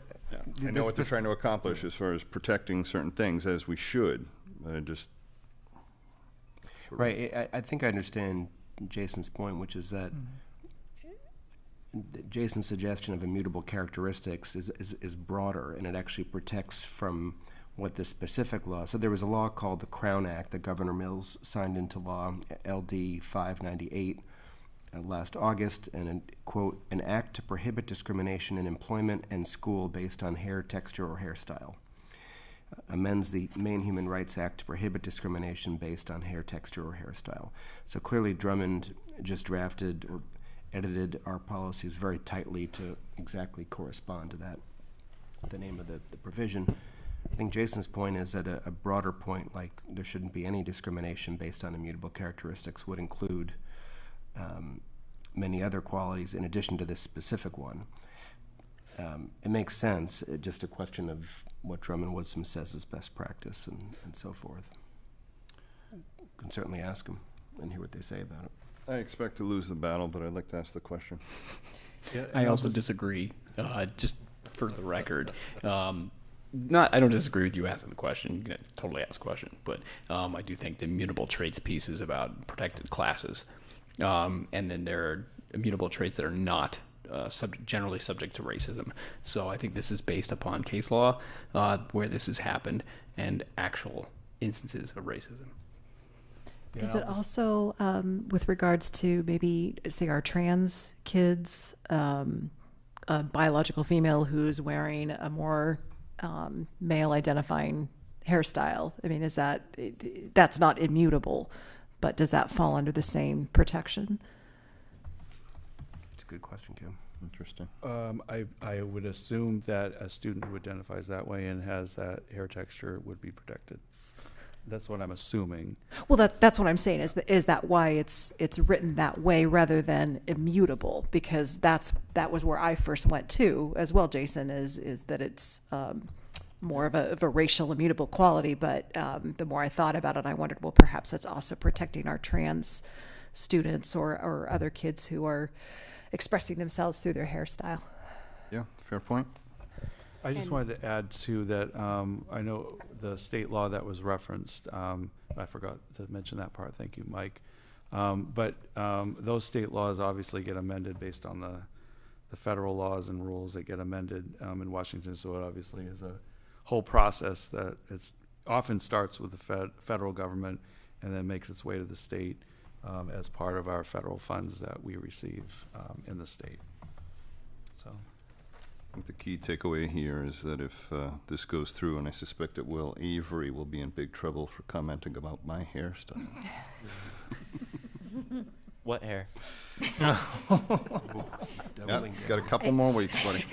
Being between you, I think too that being very specific with the hair texture and hairstyle covers immutable and mutable. Mm-hmm. It covers everything. So I see what you're saying, Jason, but I think there's been a shown need to protect both. Okay. So. Very good. Good point. Anything else on that? Okay. So I wanted to ask Jared and Jeff to give a little update on academic integrity. We've had conversations in various committees about ChatGPT and cheating and stuff. And can you bring us up to date where we're at on that? Yeah, Jared, did you want to start? Yeah, I can start, Jeff, and then it'll help if you take over. So Anne had submitted a sample policy on academic integrity from MSMA. Jeff, can you remind everyone what that stands for? Particularly Maine School Management. Okay. The sample, yeah. And essentially it was a sample policy on, again, on academic integrity of essentially using GPS, I believe it is. GPT. It's these high-end chatbots that can essentially write your papers for you, and they can be hard to detect whether you've written them yourself or whether the computer, the internet has written them for you. And so MSMA had circulated a draft policy that schools could adopt that speak to the integrity of using or not using ChatGPT or other services like that. We essentially had just begun to broach the topic. We reviewed the draft policy. Some of the building administrators at the meeting pointed out that this is just a subcomponent of, I guess, cheating or plagiarism in general, whether it's coming from ChatGPT or any other source of plagiarism. And traditionally, we've handled that through the respective handbooks at the different buildings. And there was some question about whether we needed a policy about this or whether we could continue to address the use of ChatGPT at the building level through the handbooks. Jeff was going to go back and ask the various building leaders if they felt a policy was needed. At least at the meeting, a couple of the administrators who were there expressed a preference for keeping this at the handbook level. And we had not yet had a follow-up meeting since that time. So if you want to take it from there, Jeff. We have a leadership team meeting tomorrow, and it's on our agenda for tomorrow to ask. But my guess is at this point, we've already had a couple of administrators weigh in and say that they don't feel the policy is necessary at this point, because we do handle it through our handbooks and just the discipline piece of it on that end. And they want the flexibility of being able to do that without a policy. Things come and go with plagiarism. You know, there's different tools and mechanisms, and just kind of keeping that open and flexible. I will tell you the high school faculty and staff have already done some work around ChatGPT specifically, around getting more accustomed to what it is, and just making sure that they're aware of that piece. So that staff has already done some work around this, where we obviously wanted the high school staff to be in the know quicker than other staff. Okay. So the consensus currently seems to be that keep it in the handbook and just add a little emphasis to it.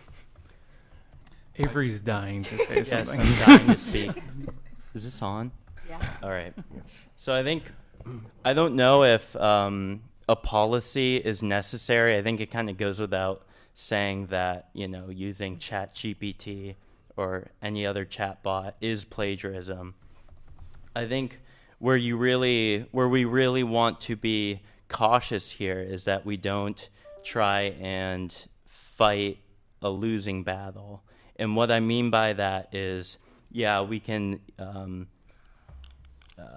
kind of train ourselves to pick out, what's been written by chatbots, what hasn't been written. But I think, over time, this technology is just going to get better and better to the point where, we're not going to have a clue.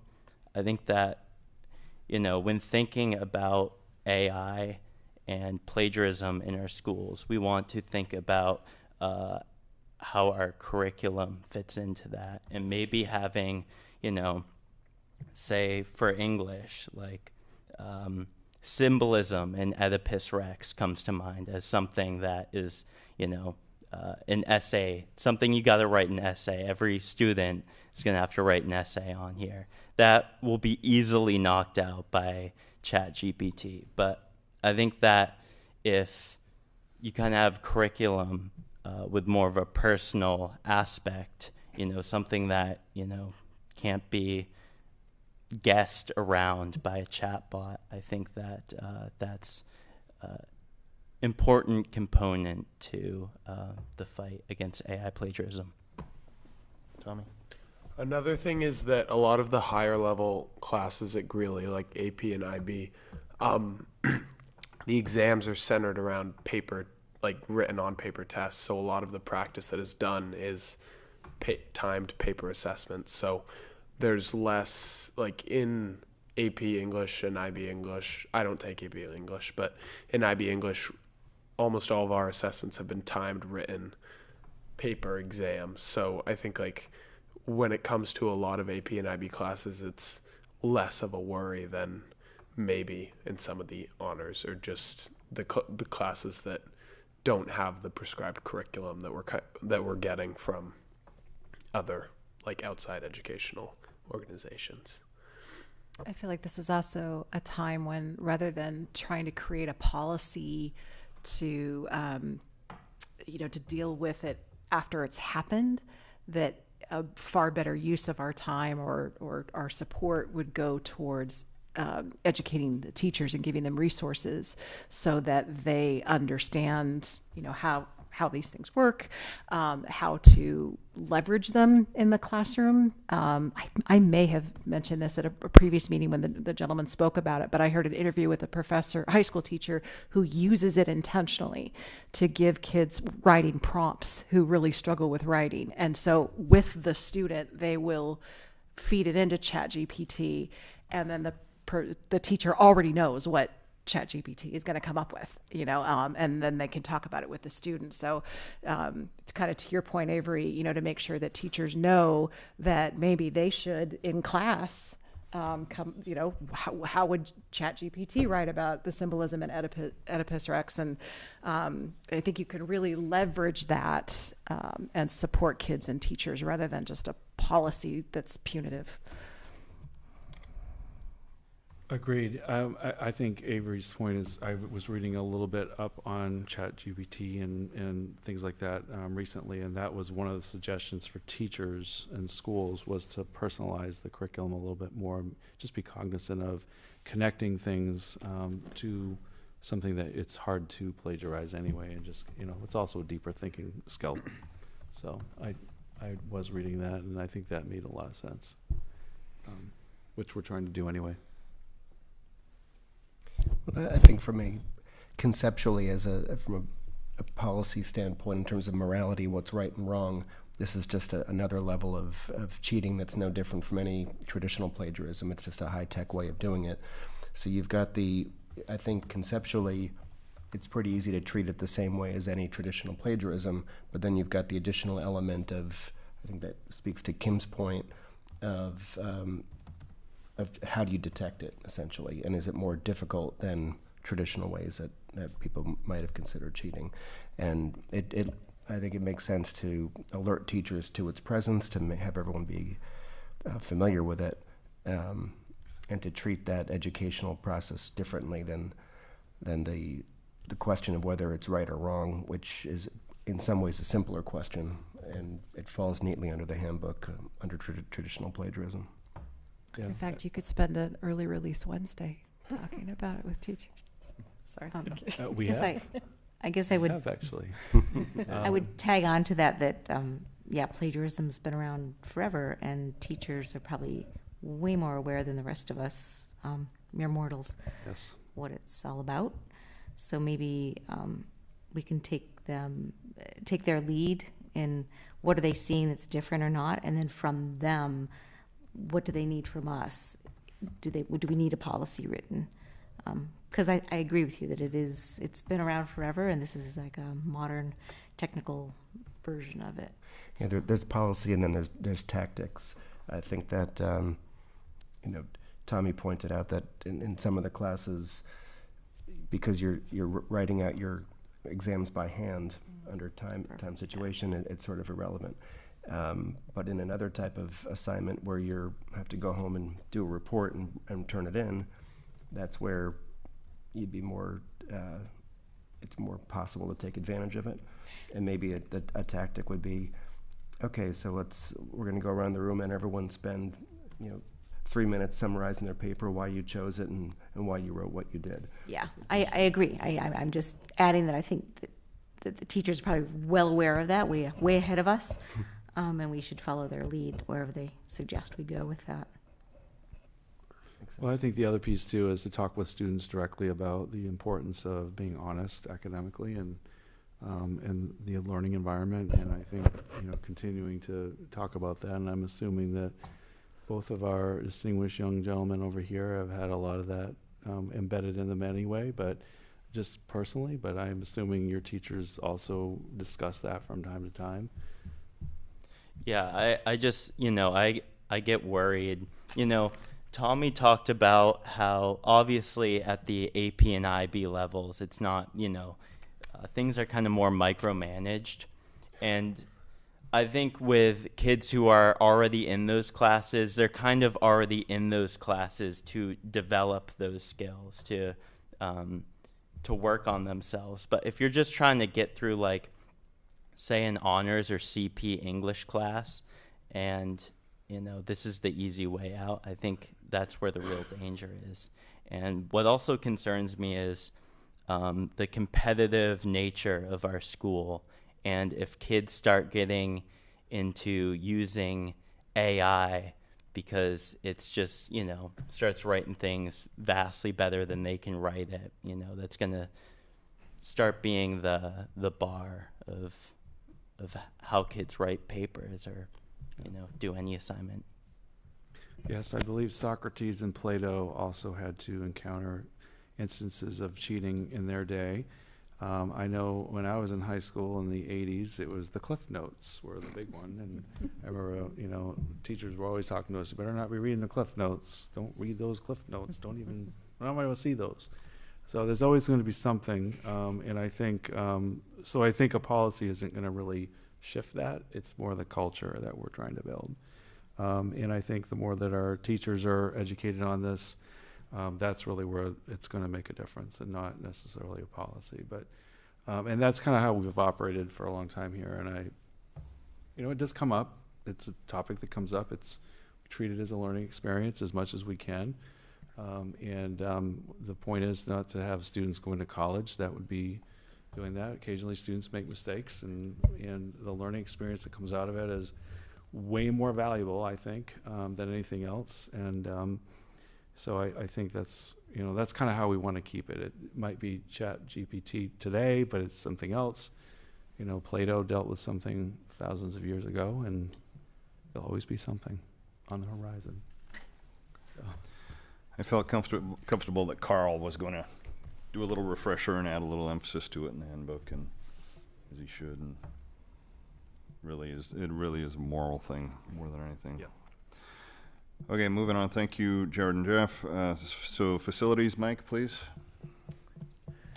Yeah, be quick. That is a really good discussion, so I really appreciated that, and I have a lot of thoughts on it, but none of them are well formed, and I certainly don't want to be quoting Otis Rex. I hated that story, and I was a philosophy major. No, so the facilities committee, we met last week, discussed a number of things, but the two main ones were about the school renovation and revolving funds. There's the one for which we were awarded last year, and it was on the June ballot. We accepted it, we're hopefully getting half of it paid back, and it's for work done, renovation done at Mabel I. Wilson. This is a lot of it is the HVAC. And a few other updates that's happening this summer. It's very exciting. We had a discussion about the placement of equipment. Some of the equipment is a bit too big for the indoor space, so it's going to be on the roof, and some of it may be somewhat visible from Tuttle Road. So we discussed where that would be, what it would look like, so on and so forth. The second, SRRF funds. This is exciting. We got awarded another $1 million,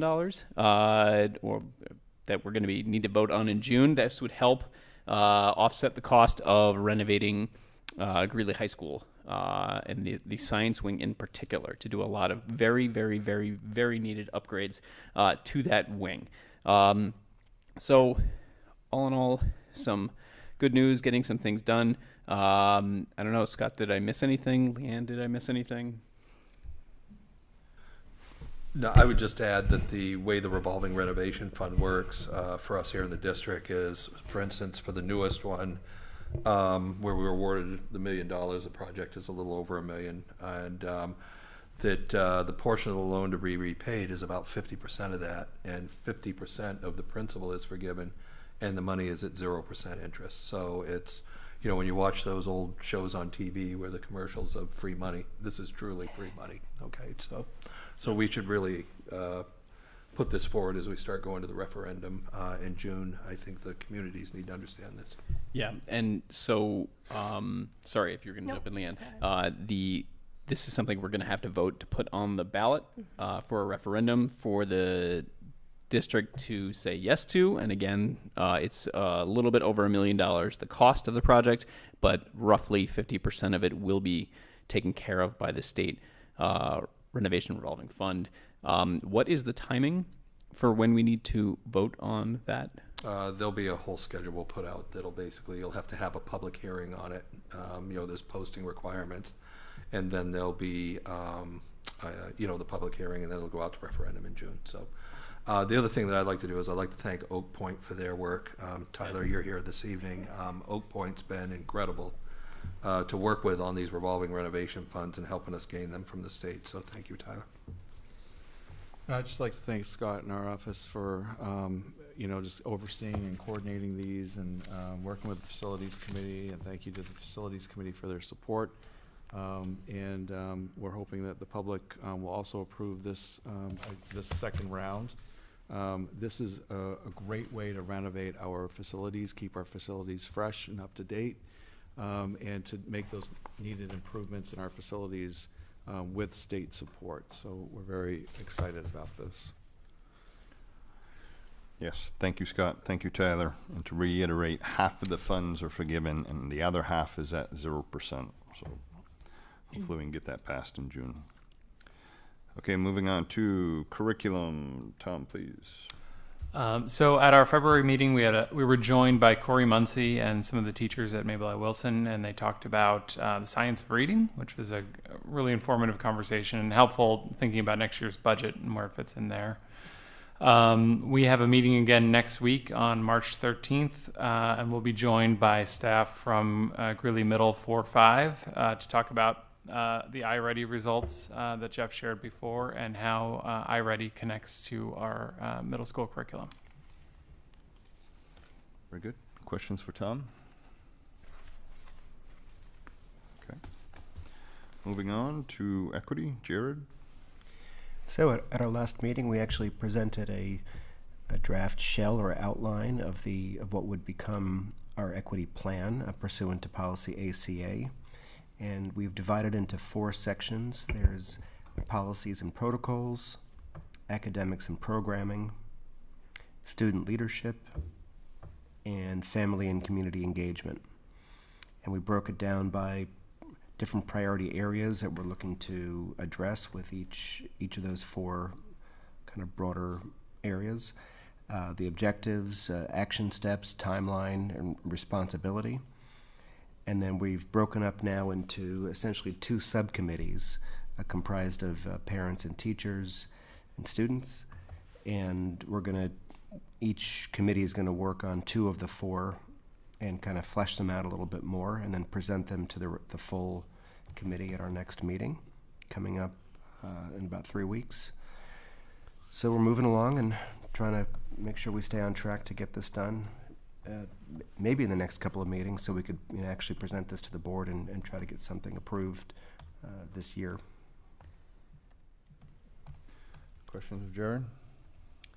Did the subcommittees have other opportunities beyond the committee, or you're just saying it's the committee members who are comprised of parents and students that are split up? Or are you saying there's additional people on the subcommittees? Just basically, we divided the overall committee in half, Okay. sort of based on either expertise or interest level. Okay, And then thank you. within each of those committees, we tried to have a mix of both administrators and parents and students. Okay. I guess is what I was meant to say. Great. Okay. Others? Okay. Moving on to student reports. Please, who wants to go first? So, for us seniors, we have 90 days left until graduation. So in home eviction terms, that's our first notice. And another thing that's going on is Spirit Week. We have Spirit Week going on next week where we all get together and be spirited. And I don't quite remember what happens during that. I know we all dress up in colors, we decorate the school, we compete against each other in fun little games, and I can build off of that. I'm a junior class officer, so I'm part of the group of people that's been in charge of planning Spirit Week. We have different activities that are planned. Our class's idea of a fun dress-up theme is Crazy Sock Day, so we really go all out. But there are many different things like a ping pong tournament, Family Feud, and all-school-wide assembly where grades compete against each other. And then, as Avery said, each grade has a color, and then that color defines what their theme is. And then they do a video, a banner, and just kind of go along with the theme. These themes are usually movies or TV shows or just general things like that. One of the sophomore class this year is doing Minecraft Minecraft, the junior class, we are doing Spider-Man. I don't know the freshmen and the seniors, but so that's something that's happening next week. And then also for the juniors, the SAT is happening at Greeley this Saturday, and many people are cramming for that, taking also the class that was offered through the rec department. But yeah, it's many people's first SATs, and it's nerve-wracking and scary, but yeah. And that is this Saturday. Is it your first? It is not my first, and in fact, I'm not taking it this Saturday. It's my grandmother's birthday, but I took it in December, and I'll probably take it again, but. Okay, thank you. Were you done, Avery?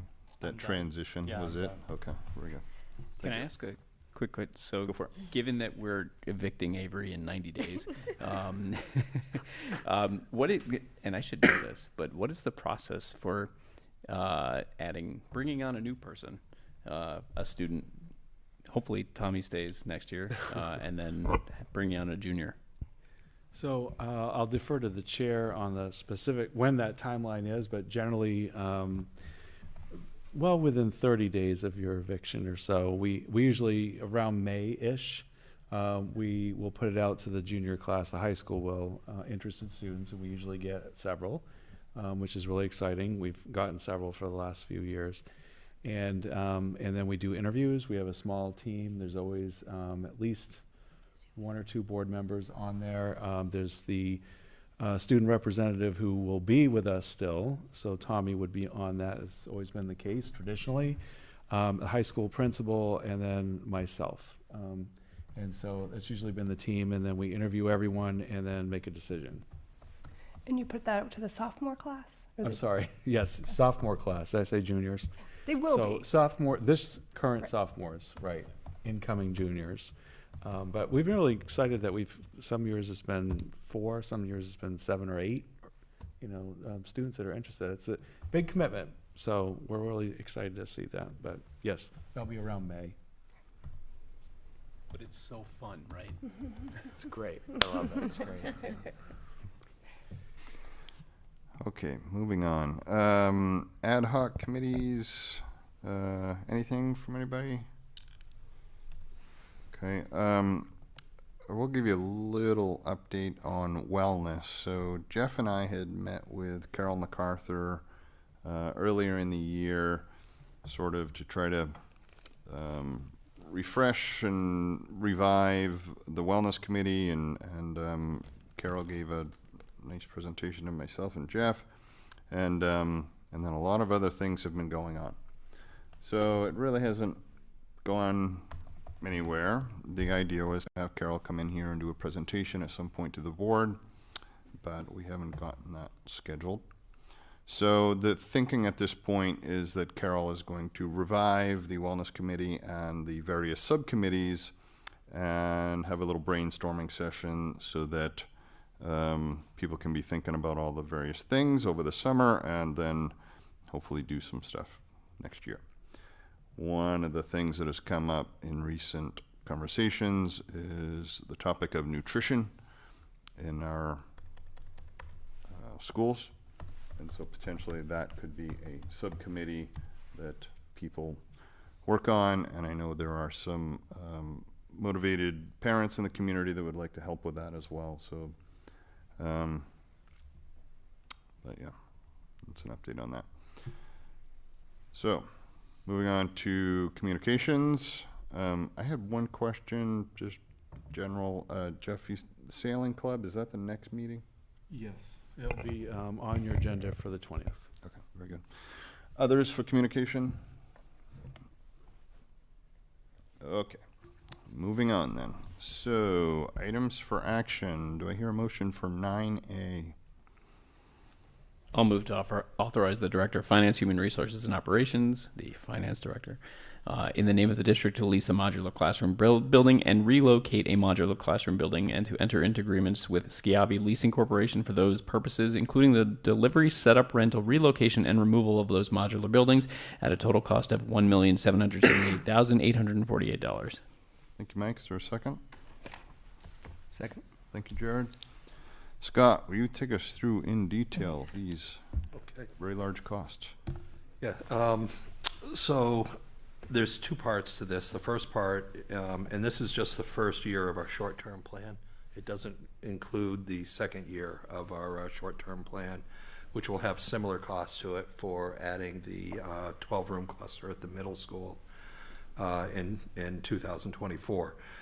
So there's a one-time charge in the lease of $367,798, which is the transportation of the 12-unit modular, the setup, delivery, and that does not include any of the site work on the campus. That's just for transportation, delivery, and setup.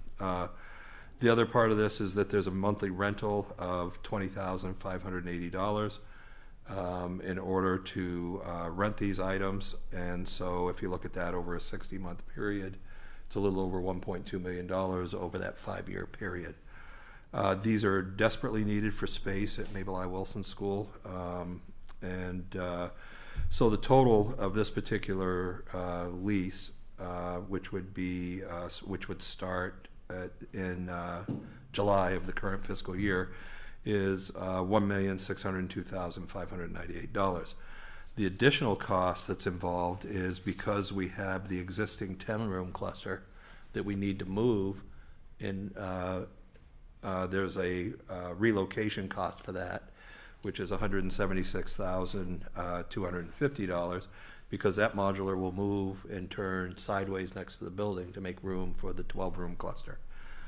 The two modulars that currently exist there now, which are single buildings that house 2 rooms apiece, those will be removed from the site and will be credited for those. So those won't be a lease that we'll have to continue with. So again, that's the cost. There will be additional costs such as sprinkler systems, ramps, sewer and water, other site costs, some paving, and technology, phones, because all those have to be set up as building security systems. And then the other final piece of that is obviously the relocation of the playground at Mabel I. Wilson, the existing Tuttletown, which will be moved out into the left-hand side of the ball field. So that's what this all pertains to, and kind of sums up what those total costs will look like. Okay. And just as a reminder, if you want to see all the detail of that short-term plan, was that February 6th? Mm-hmm. Yes, February 6th. It's on our website, on the building plan page on our website. Okay. So the other thing I would mention is that, as we talked about in the short-term plan, that we had set aside $5 million from our undesignated fund balance to help offset the debt of a new building. That monies will be used over the next several years, in the next 2 years actually, in order to provide temporary space. So that won't be available when we go out to vote on another project or to offset that debt in the future. We'll have to use it for these projects. Scott, can you remind me what the monthly lease is right now on the current modulars? Do you have that? Sorry. 330 something thousand. So this is on top of that? This would be on top of the that. 20 correct. grand. Correct. Okay. Yeah, it's like 338,000, I believe. This would be annually. Annually. Yeah. Yeah. So you're adding this annual cost as well. I did say monthly, but annual. Okay. Yeah. So. And can we back out of this? If we get the this school particular built one, sooner? I've got a pretty good relationship with Skiabi, but time-wise, I don't see us backing out of this because if you look at the schedule from the referendum not passing to putting something out to referendum again, we'll need these for that 60-month period. There's no question that we won't use them or need them during that time frame. Yeah. And I recall in the steps with the $5 million, the bond laddering that you did, what's rolling off in the next 3 years?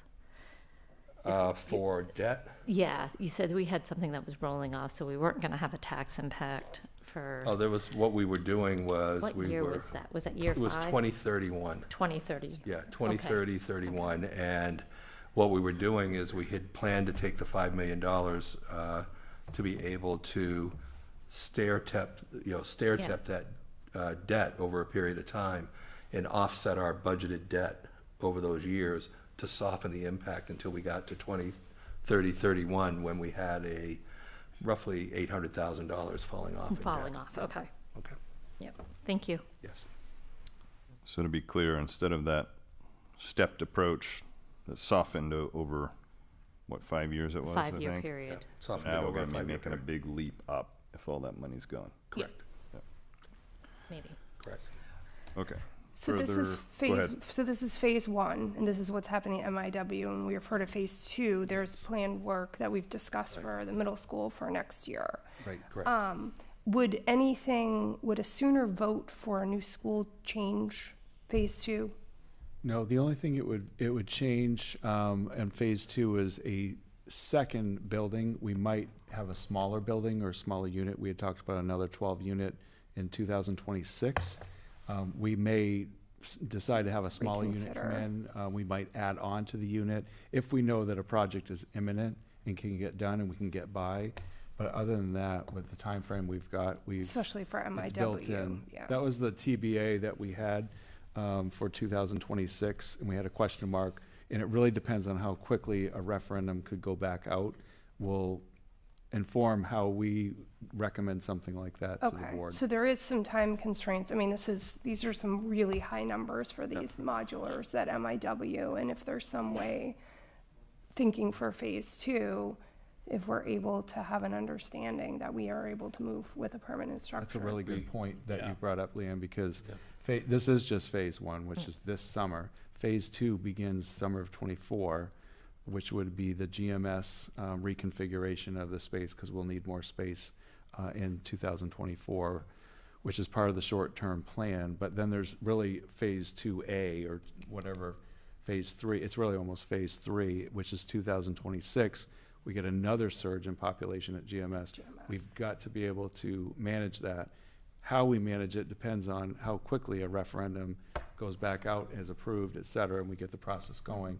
Can we manage, or do we need to put another 12 unit in to manage for the long term? So you're right about the phasing. We have to, this is only phase 1. There'll still be additional space that's needed next year. We can't, a year from now in phase 2, we can't avoid any additional space. We still have to add additional space at Greeley Middle School, regardless of when the referendum is held. So there's that phase 1, phase 2, and we really called it phase 3, which is 2026, the second part of Greeley Middle School, which is in the short-term plan. But you could say that depending on the quicker a new referendum could go back out for a new building would mean the less we spend on additional or might have a expanded shorter term modulars. lease, Yeah. okay, Shorter-term lease. or you might have a smaller block of modulars, correct? So rather than adding a 12-room cluster, as Jeff was saying, we'd build on my anticipation would be we'd probably build on the 3 that are already there and maybe add 2 individual ones or something just for that short term. But the problem that we have right now is that those modulars that are out there have no bathrooms in them at the middle school. They're not, they're not really geared for that. So I truly believe that we'll be adding some kind of cluster with bathrooms in it and doing away with the 3 that are there now in order to be able to pull that off. So Which is part of the short-term plan that the board plan. supported. But just so that one is definitely happening in 2024. It's 2026, that was the kind of the TBA we left open, depending on how quickly anything goes with a school project. So these modulars are in the works now. Okay, I just took it from the last meeting that we had. Okay, so we've got them moving because we have a very short time to pull this off over the course of the summer, and there will be an incredible amount of activity at Mabel I. Wilson School in June, July, and August. Okay. Just one more, just a comment, just noting that, especially because this is hopefully somewhat temporary. Obviously this is a 5-year commitment at MAW to make sure we have space considerations dealt with, and is dealt with in a comfortable fashion for the kids and staff and such who work there. And we're also moving the playground, but this is a 5-year commitment. I do think it's worth not treating the playground as just a temporary move at this point, to actually give some thought. And so I know I had some parents reach out inquiring about engaging about the development of that playground, and I think it's worth talking with parents. I understand we're in time constraints in terms of developing that playground out. So like large committee creation, that doesn't make sense time-wise, but at least getting some community and parent feedback and seeing, like the best, most natural-based playground we could do for this. Well, I don't disagree. I think parents need to be involved in this, and because this is going to be a community playground as it is now, and it's used by a lot of people. I think we just want to get the base of this playground done so that it's done by the end of August. Yeah. And so starting with a staff group, but we absolutely, I think we need to bring parents in. There's going to be a lot of additions that can be made over time at that playground to make it more natural. Okay. And who knows, this might be where the playground stays at the school depending on what our next use of that building is. But either way, between now and August, we're just keeping it at the staff level so we can get a base done so that students have something to play on. And then I agree. I think we need to bring parents in and help kind of accentuate the playground so it's better than that.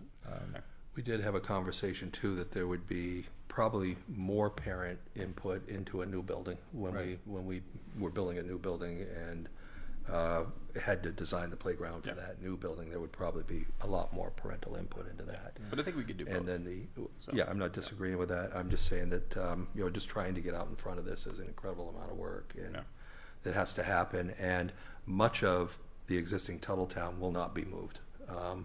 Much of the equipment is has issues, problems, things that we've continued to repair. Maybe the Caterpillar can be moved, and I don't know what we'll do with the rocket, but that'll. I like the rocket, be but something I've been else. told But the there's rocket is.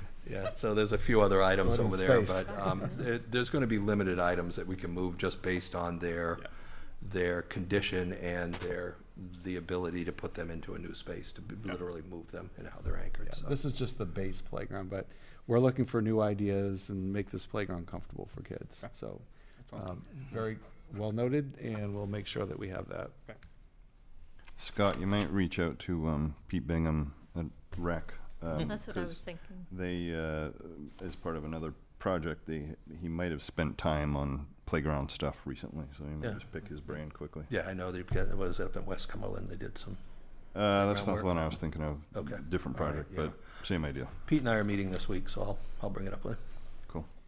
Question, Scott, does that include, I know Jason was very upset about the tree, losing the tree when Tuttletown goes and the shade. So are trees or any sort of shade included in the plan, as far as you know?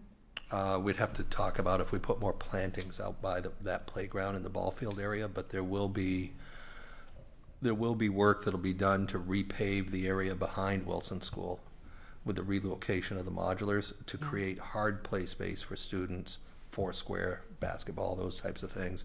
But there will be some trees behind Mabel High Wilson that will have to be removed. Unless Oak Point can point me in the direction of a huge spade that will dig those up and take them. But I don't know anything at this point around here that'll move those. So.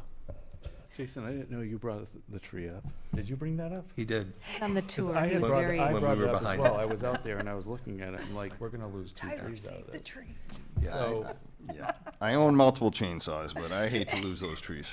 However, the I wood, didn't know we had that in common. we will donate the wood to the wood bank. Wood bank. Okay, so it won't go to waste, but it will be repurposed. So, Christina, I do agree with you thank you for As far bringing as it up. shade goes, yeah. Because we do live in a state that is getting warmer, and we had that issue at the middle school. That's why we put the shade piece up, the whatever it's called. You have a word for Pergola. it. Thank you. That was on our for our project for years to get and done. finally we're able to get it done. And so I do worry about that because that is definitely a concern. We do have shade at the current playground, which we're not going to have. And I would just put a plug out to the community, and I guess we can, if there's any assistance that can be given to us by people in the community that have trees that they would like to donate. We've often gotten donated trees. Scott is really good at it, and so is Don Foster at getting us some donated trees. You know, they're smaller, but we get to start somewhere. Could be a senior class gift. Maybe. Scott, I apologize because I know you said this, but can you just repeat the bill that you showed us is for 1.7 million. The motion is for 1.778. What's that other 70,000? What it is you've got roughly the 1.6 million that includes the one-time delivery and setup costs, the full cost of the lease over 60 months, and then you add to that the 176,000 for the tear down and moving of the existing modular, brings you to the number that's in the motion. So the number in the blue notes is correct? It includes, the number in the blue notes is correct. So the Yes. 70,000 is the tear down? Well, what you're seeing, I think, is the tear down. I had to speak with Schiavi today because they had a wrong addition to the lease. Okay. But the number in the motion is correct. So the lease that you're voting on, which includes the 367 for the delivery and setup, the 1.2 million of the 60 months of the lease comes to 1.6 million. Then you also have included in your packet 176,000, which is a one-time relocation cost, and those two items should come up to the 1.778 in the article that you're voting on tonight. Thank you. Okay. Thank you for clarifying. And this does not include site work. This does not include site work, water, sewer, alarms, security, phones, technology, Tables, desks, chairs. furnishing, all those things, yes. Yeah, there's a lot of additional costs that will go into this along with an incredible amount of site costs and so forth. You know, electrical that has to be brought out. Sprinkler systems, which is a huge cost by itself. Okay.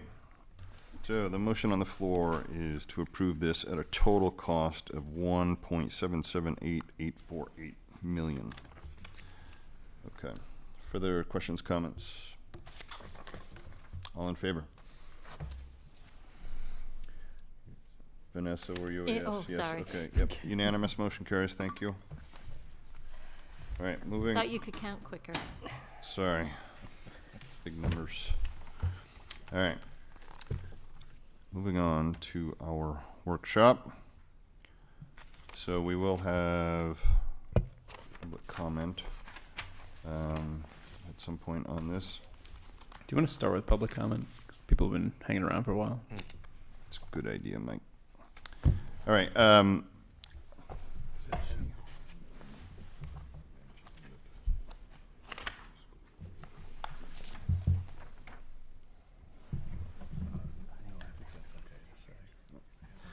Okay, so I've heard comments and concerns about, we have an executive session later tonight, but just FYI, our executive session is not related to the new school nor 80 Gray Road. So can't tell you more than that, but FYI, I think that's important. Don't want people to assume that. So yeah, why don't we open up public comment for those people that hung around this long? Please step up to the podium and introduce yourself and share.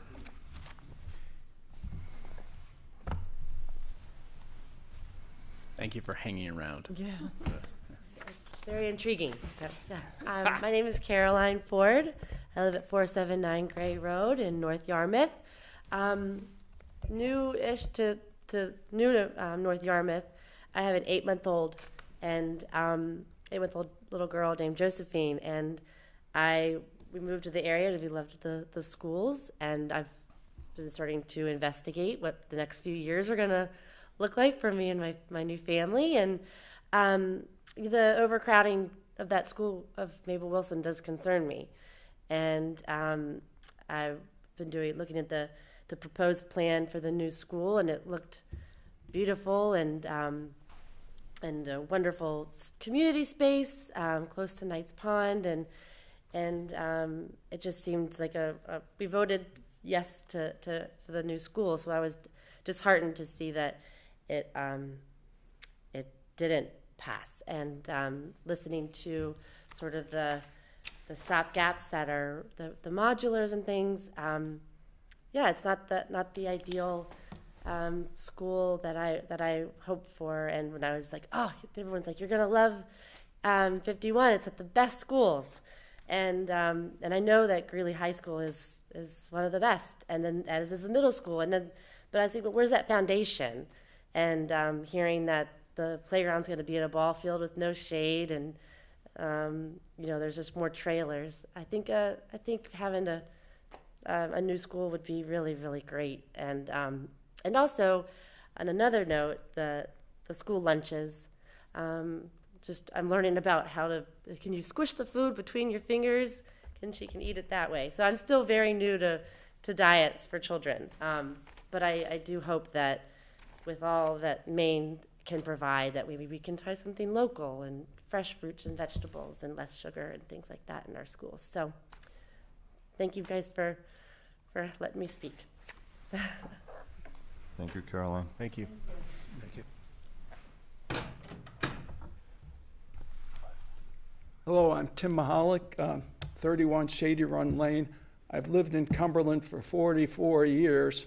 I would just suggest that with the modular contract being entered into, that you negotiate a buyout option to convert it possibly to ownership instead of leasing, because you can't presume another referendum will be successful.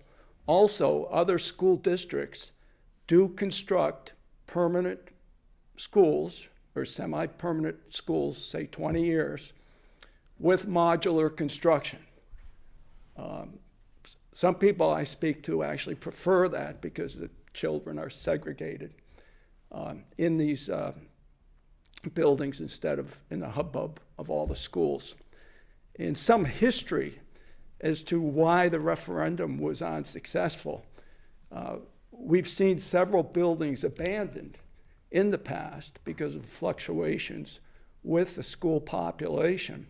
The Drown School close to the center, I don't think was occupied when it was remodeled for more than 20 years.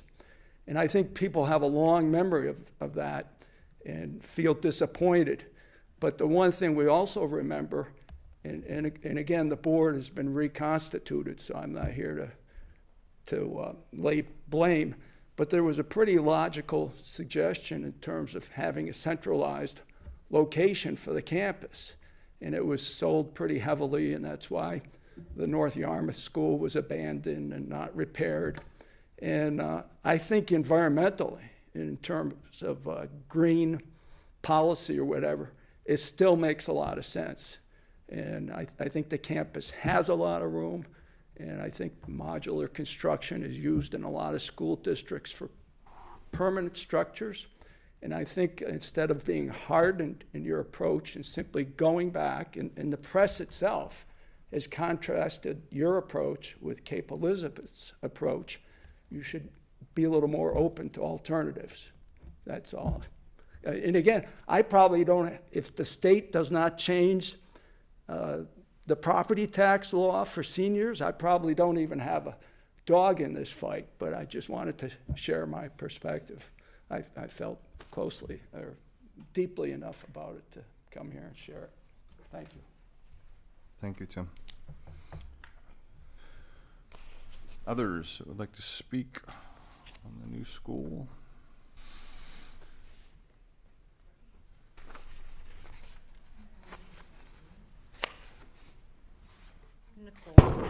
Glidden, I live in North Yarmouth. Can you hear me okay?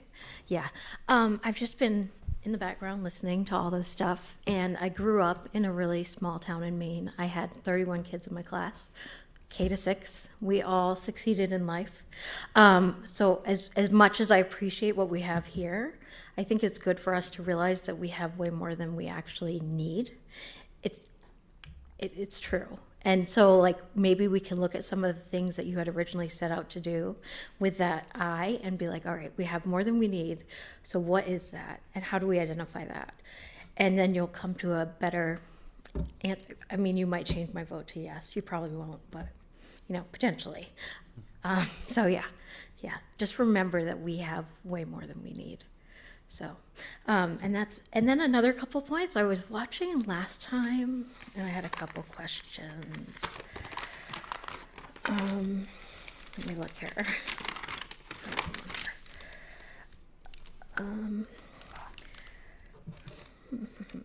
Do we, as far as the land structure, do we have room to build more if we need to there? Or is it just that acreage that we can use only?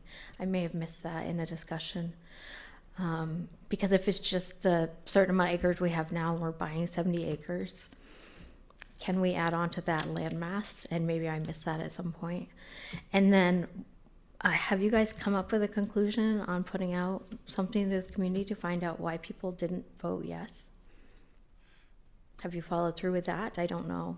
I haven't seen anything. We're going to continue the discussion here in a moment. Okay, all right. I think that would be good to do, because I think the assumption is that you can push it through again and it will pass. And I did hear a comment about pushing it through during an election that was less attended by voters.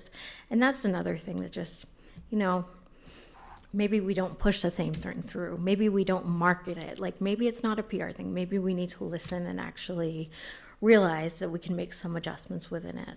Of course, we'd love ideal in this world. Everybody would. But it doesn't have to happen that way. You know, I lived in a community where kids grew up and they could hear gunshots every day, you know, and they had no playground because it wasn't safe to go outside. And there's still successful kids from that community. So some of the things that we have, looking here, I'm just like, this is excess. So, which is great, but not always needed. Thank you. Your question about the acreage, is it this or 80 Gray Road? Okay.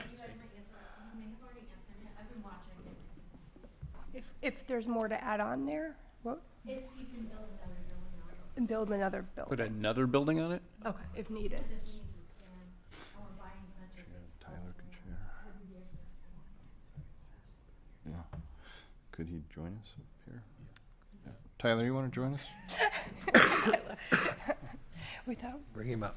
Make room for him somewhere.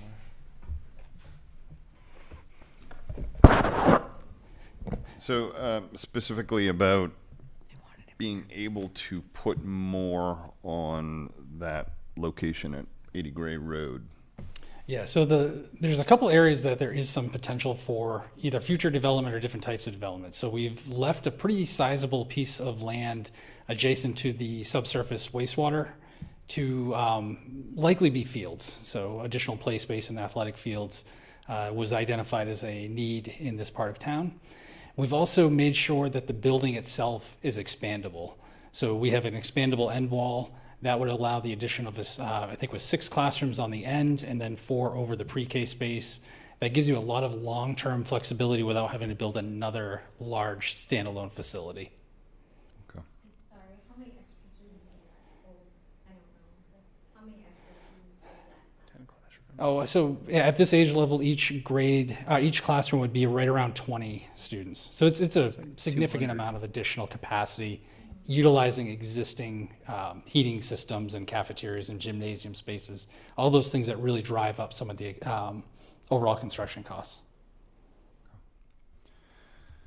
Okay, and to reiterate from the previous workshop, so that parcel is 76 acres, and when we went through it before, we're using, what, 17? Right around 17 acres. Yep.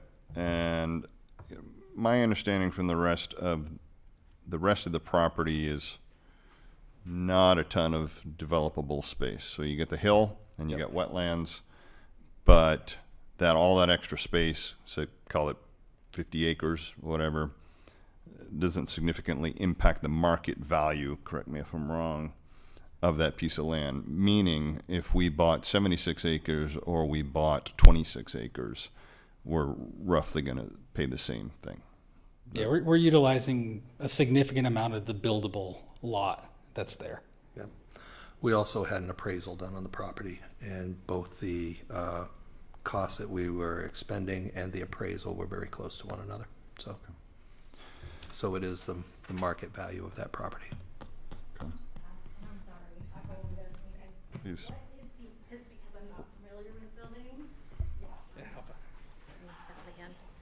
What is the cost of adding all the infrastructure to that area, the site?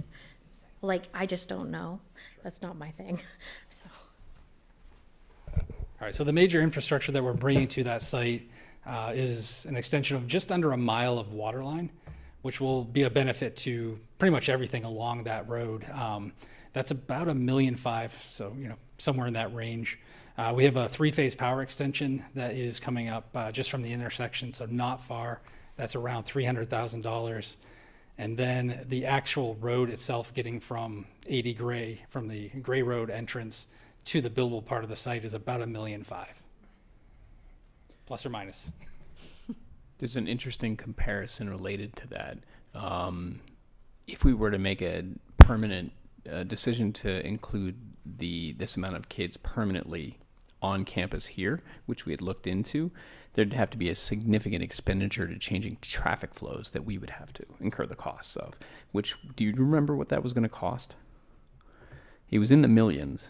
Oh, I don't think it was that. I think it was half.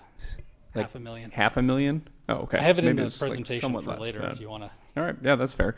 But it's something to consider too. So it's like $500,000 versus, I guess, what, $3 million?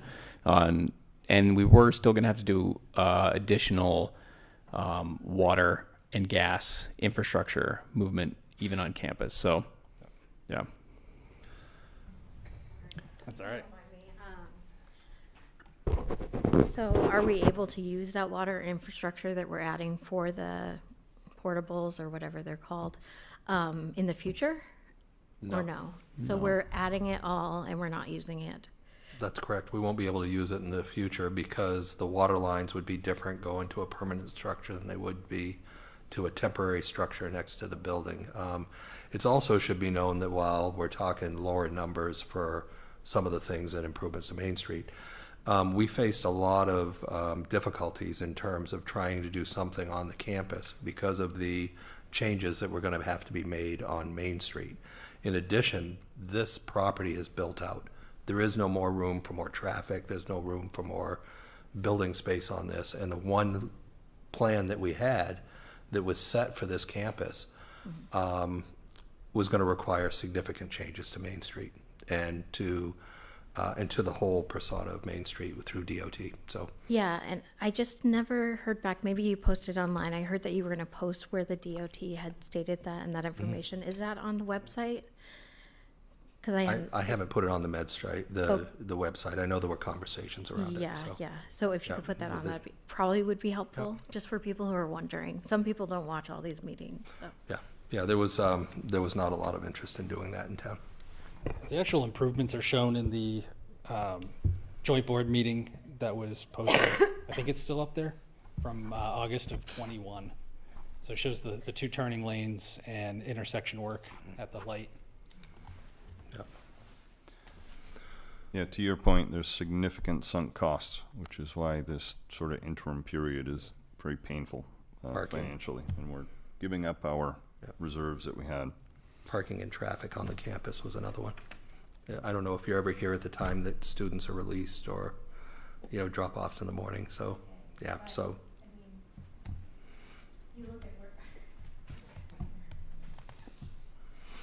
So we're post-COVID now, and there's a lot of people struggling to survive in the economy we have.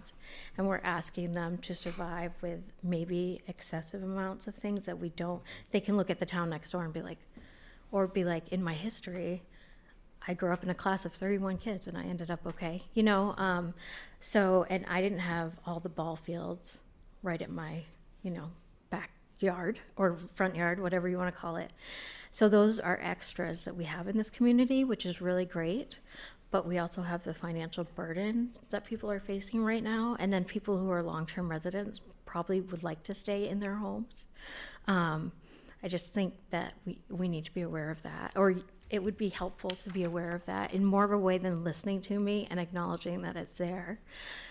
Reaching out to those community members and finding out what can be cut. Everything has stuff that can be cut. 20%, whatever. You can make a goal, and then look within the parameters that you have to have for the state to cut things. And I think that might be helpful rather than just trying to send it back, like I said. Thanks. Are there others that would like to speak for public comment? Okay.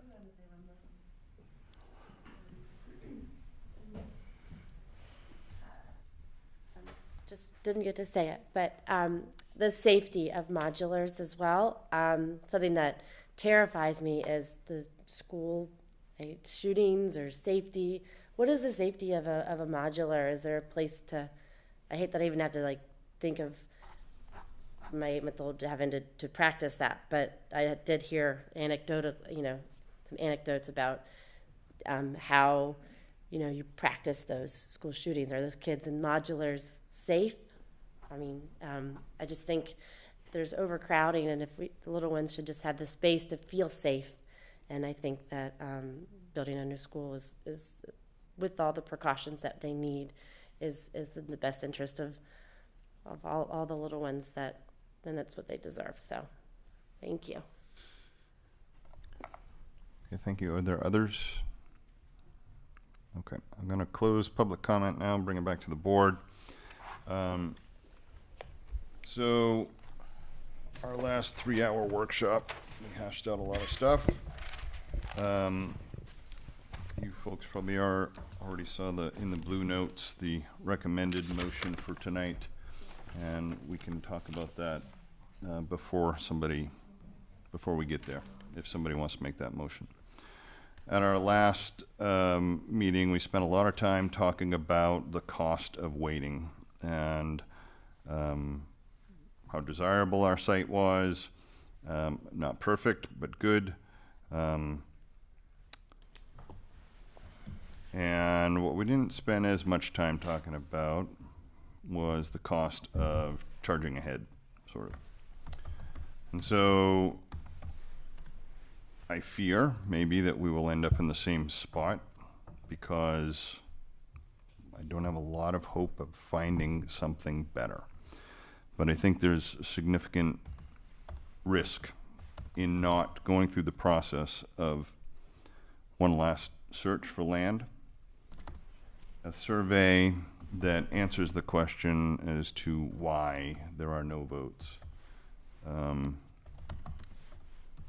and then forming a rough plan around communications and the resources that'll take to do it right, sort of working backwards from the referendum, and here's where you need to put out information this many times and this many emails, and so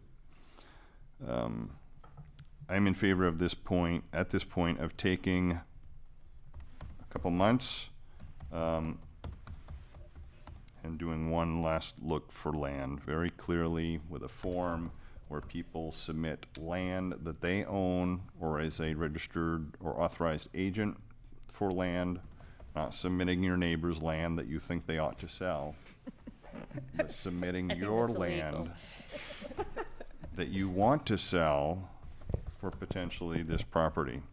And Vanessa had come up with a short list last time of the specifics of what we need. 3-phase power and sewer, ideally closer, ideally water closer, these various things that we can put out and see what we get. I have heard of a couple of properties that have been thrown around, again, not from the owners, but there is potential out there, and I think that we ought to vet the ones that look reasonable. Again, I'm not very optimistic. If it's real. What's that? If it's real. If it's real, yep. And so, looking at it from the other point of view, all of this causes delays, and the delays are in the tune of $4 to $5 million a year, all things equal. That's significant, just in materials costs. Now, materials costs are flattening. It's not as steep as it was, but they're not going down. They're just leveling off. They're still increasing consistently at a rate of $4 to $5 million a year. So there's cost to that. So I'll open it up. Thoughts from others in support? Am I wrong? What? Mike, please. I don't think you're wrong. I think it's it's very well advised to do significant outreach to the community and have an open dialogue. I do think it should not be open-ended, because I'm really thankful that folks showed up tonight, because we did this last time. One person showed up and we put it out. And we've had multiple meetings. And so I think this can't be open-ended. But yes, I do think a survey makes a ton of sense. Putting a call out for more land, real proposals. Again, I don't want to emphasize what you said. Not this land over here, you should look at that. That's not real. That's somebody else's land. That doesn't help anything. But if there's real opportunities, yeah, absolutely, we should look at them. I'm in favor of that, but I also think that we can't just sit on this for a long time, too. So Jeff, when we spoke about this, was it roughly end of April that you said that we would have to nail this down, or end of May? When did you say that sort of like we got to move ahead? Well, I think my recommendation is, if you're looking at a potential referendum, let's just say June of '24, for example, in order to get some of the other pieces like communications and all that, I would recommend to the board that you go through this process. If you're going to go through this process of looking at other property by the end of the school year at the latest, that would be my recommendation.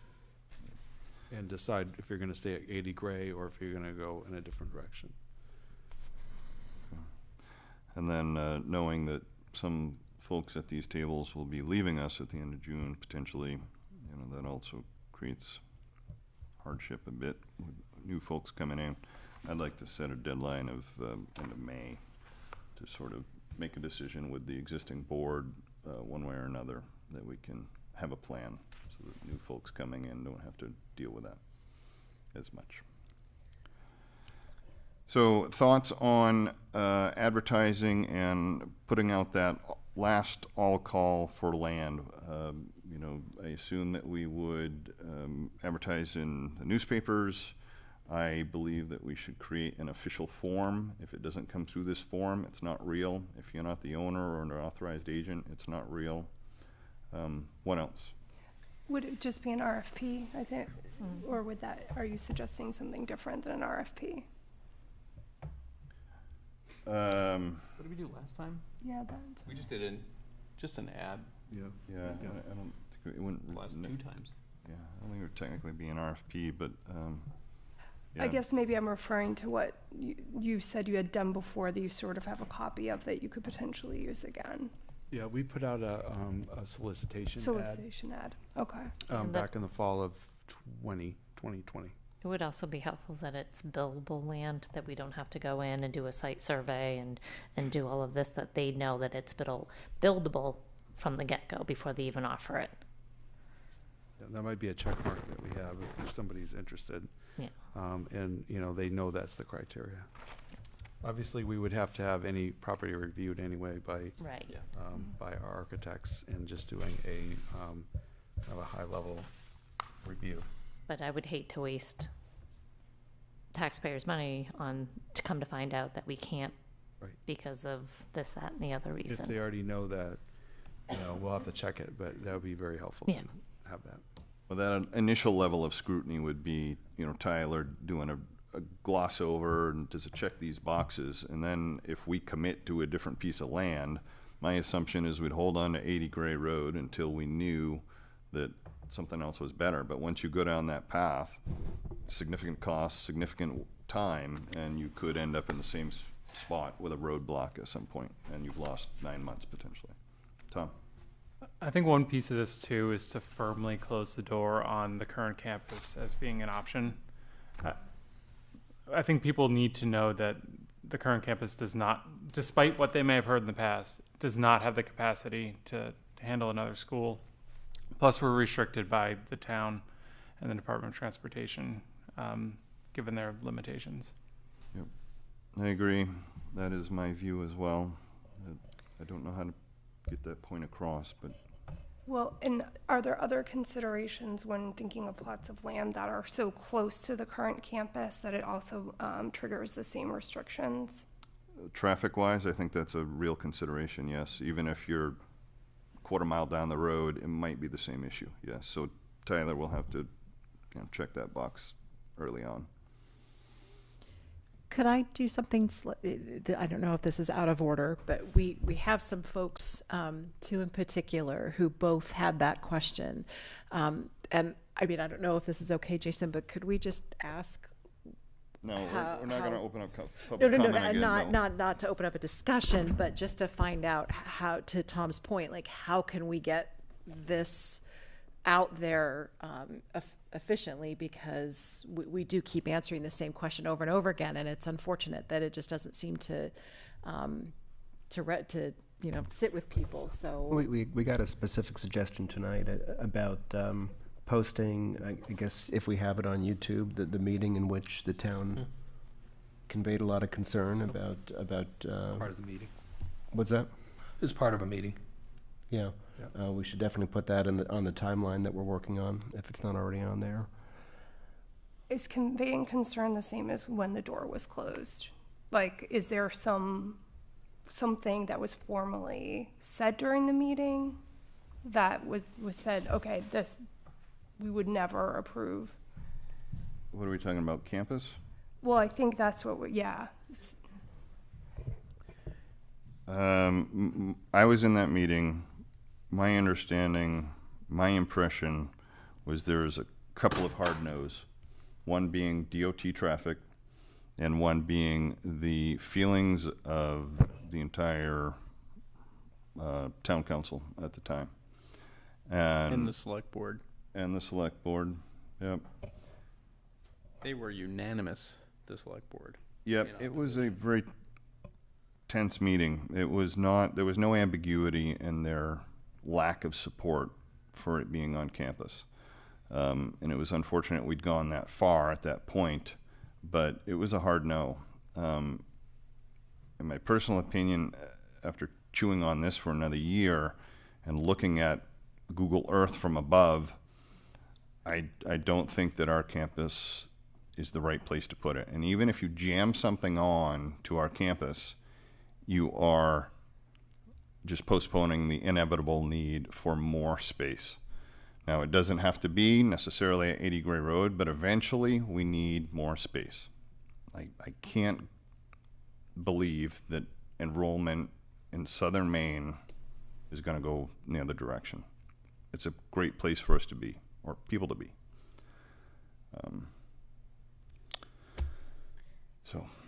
So if I can add my 2 cents, I think several things are going on at the same time. One is, as we've said, there's a need to really communicate.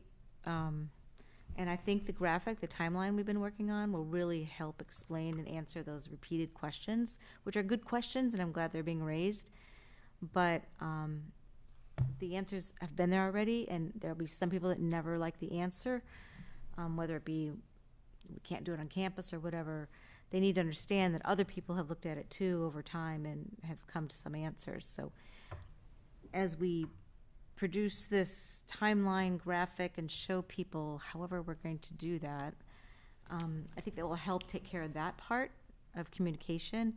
And I think it has been misinterpreted that when we were talking about a PR firm or whatever, it's more like our effort to communicate with the community so that everyone that wants to hear answers can hear what answers have been provided that explain how we and the previous board got to where we are.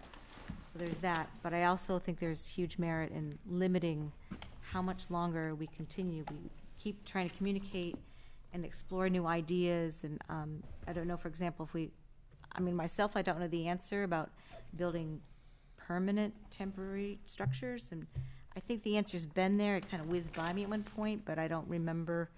Someone brought that up. Tim brought that up, so it'd be interesting to look at that.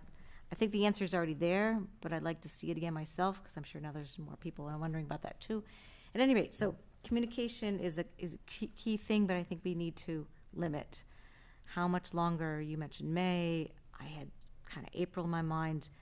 We've got to make a decision and move forward, because I think the nice thing is everyone, as far as I can tell, on the board, the community seems to all agree there's a problem and we have to solve it. So no one's fortunately really arguing about that, at least I don't think. It's the how we solve it. It's the how. Yeah. One thing I think we also do need to communicate, and Tim, correct? This does kind of go to your point about the portables and how, yes, technically that does provide classroom space, but that does not address the size of the cafeteria, the size of the library, the size of the art room. We, as a board, observed a music class that was in a space, maybe a fourth of this room. So with no windows. With no windows. It was an eighth of this room. An eighth of this room, yeah, Converted definitely. stage. So these are the kinds of things that I would not have thought about until I was on the board, that it's not just about, can we create a space where 20 kids can learn? It's what do we do about lunchtime? What do we do about the gym? What do we do about the library? And those are spaces that can't just be enlarged. It is a much bigger picture than that. So I guess what I was trying to say before is I've run out of ideas on how to communicate these sorts of things other than in a meeting and hoping that people will watch or hoping that people go to the website. So, if anyone in the community has a suggestion on other ways that we can get this information out, I don't know. I would love to hear it myself. So yeah. part of the recommended motion is that Jeff form a draft communication plan, and which means he will come back to us with his draft plan, and part of that will be what resources he needs in order to implement that. My suspicion is that we will not be able to do it in-house. Mm-hmm. I think to try to do it all in-house again will be a mistake. I can tell you firsthand, and Kim can as well, and Jeff and Fran can, that it's a lot to do. So I'm hoping Jeff comes back and tells us what he needs to do it right, and then that'll be a draft that we can build on, and then once we find somebody for communication help, then we can fine-tune that based on their expertise. I agree that using the words marketing and PR does not go over well. What we mean is communication and outreach. And engagement. Outreach. I was, maybe communication and engagement. Yeah. This one sounds louder. Just more, yeah. Perhaps Leanne's mic. So, what else did we do with that previous solicitation, Jeff? I assume we advertised in the Portland Press Herald? It went into the Forecaster. It did not go into the Press Herald that I can remember. Tyler, do you recall that? I think it was Forecaster. We got it out to the towns, put it in the crier, put it in the notes, put it in our information. We kind of widely circulated it in the community. And then we followed up any property that came forward. We had Oak Point do a high-level review. And then at that point, we did get a very viable piece of property at the time. We designed a school that was the one on the campus that didn't end up going forward at that particular time. But that was the process we used last time. Is there any, I don't know, like words, a real estate board, a realtor in the community, someone who really would like to just hunt this down for us? Like, is there land that we've missed in these two communities that might become available? So there have been realtors involved, I have to say. When we've, during the 3 design phases, we've had real estate agents helping. More kind of in process, like they know a piece of property, they're part of somebody bringing it forward. We have had that. And there are some amazing real estate agents right here in this community, and they have given us information when it's come up. But we haven't actually hired somebody to go out and just do that, what you're asking. Like a realtor Right, head just hunter, for us. a realtor land hunter or something? I don't Right. know. Should be noted, though, 80 Gray Road came out of this was brought to us because of a search from the town council, the Cumberland town manager, and the North Yarmouth Select Board worked to try to find land. And town manager has been around for a long time and knows every plot of land, inch of land here. And so that's how 80 Gray Road came to us, was this very detailed search of land in the two towns. I just have two general comments. One is I'm just looking at the timeline, and I do think we need to crispen up here, unless I've missed it, why we can't add on to the existing campus. And so whether it's posting a link to that town council meeting where it was clear that was not an option, and anything else we could add to really make it a little bit more clear than what we currently have here, I think will be helpful. Secondly, I like the idea of a survey to get feedback as to why maybe people voted no last time and what additional information they might need. I don't really love this idea of doing an additional search for land, because just based on what Tyler was saying before, 1 year's worth of inflation has already dwarfed the entire cost of all the infrastructure work for this new property, not even the incremental infrastructure work of being further away from the main, from Middle Street or from Greeley Road, but almost the entire cost of the land preparation and so forth. So even if we find another property where we might save some money on the infrastructure versus 80 Gray Road, another year's worth of inflation would more than wipe out that savings. So I just don't see what that gets us. In fact, we have more to lose than we do to gain. I think my comparison is not the comparison to potentially a better site and different site costs. It's the cost of losing another referendum and that time delay as well. So that's my thought. No, I agree. We tactically we have to give ourselves enough time to communicate and address the questions that the community has. I just meant that I don't know what a land search is going to. But didn't we realistically say that the cost is the cost is the cost, and there's really not much that we can. Yeah, I don't think a different site is going to change the cost much, relatively speaking. Right. And so the time delay is just as expensive. Yep. Right. So I don't see why putting it out for new property or. Because I think you have to prove that you tried one last time to find something maybe but a I little think closer. the misconception, what people aren't getting, is that 17 acres is what we paid for 70 acres. So it's like we're in the win. We're in the plus. Yep. We're not in the negative. And people think because it's 70 acres and we can't, like, this is a plus. 76 acres was cheaper than 2.5 actually. 2.5, like, and I just don't understand how we can't communicate that we're getting more bang for our buck. Yep. Than So I think the even with the survey will be infrastructure important. cost. Yep. So I think it's really important to emphasize that the 2.6 acres that was going to be next to campus was more expensive than the 76 acres we were paying for in 80 Gray Road. The other thing, and maybe this is worth, Tyler, you seem bored, so maybe asking you to address this, is just this notion of the cost and how we shave cost from a project and effectively can't in terms of the actual major costs, because I thought it was mentioned of like taking a 20% chunk off of it because it truly is square footage per student, and like the extras are in like the hundreds of thousands of dollars, but the core cost is based in the basic infrastructure of the building. Yeah, when we're comparing sites, it really does come down to what the actual site development costs are.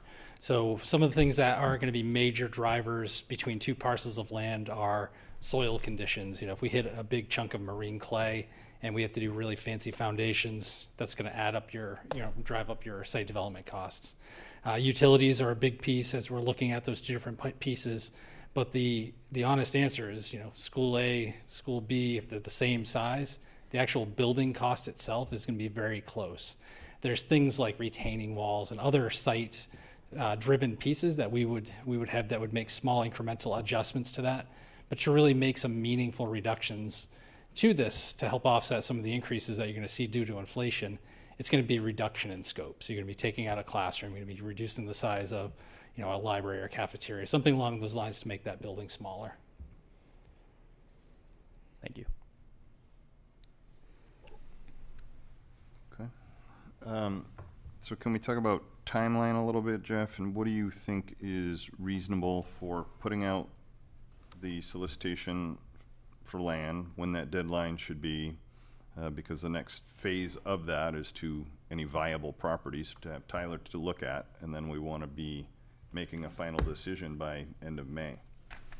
Yeah, I think we could put out the solicitation ad pretty quickly because we already have it, if that's the route we're going in. And I think just giving a 30-day window, and that would be sufficient. I think if we can get it out to as many places as possible, we could do that.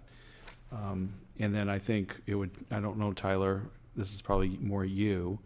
Last time, when we look at the document that's on the screen, you looked over at least a half a dozen properties. I can think of 2 more that aren't even on this list that were looked at. So I know it was closer to probably 10 properties, if not a dozen properties overall that were really reviewed. But let's just say that, 5 or 6 properties come in. How long would it take you to review those?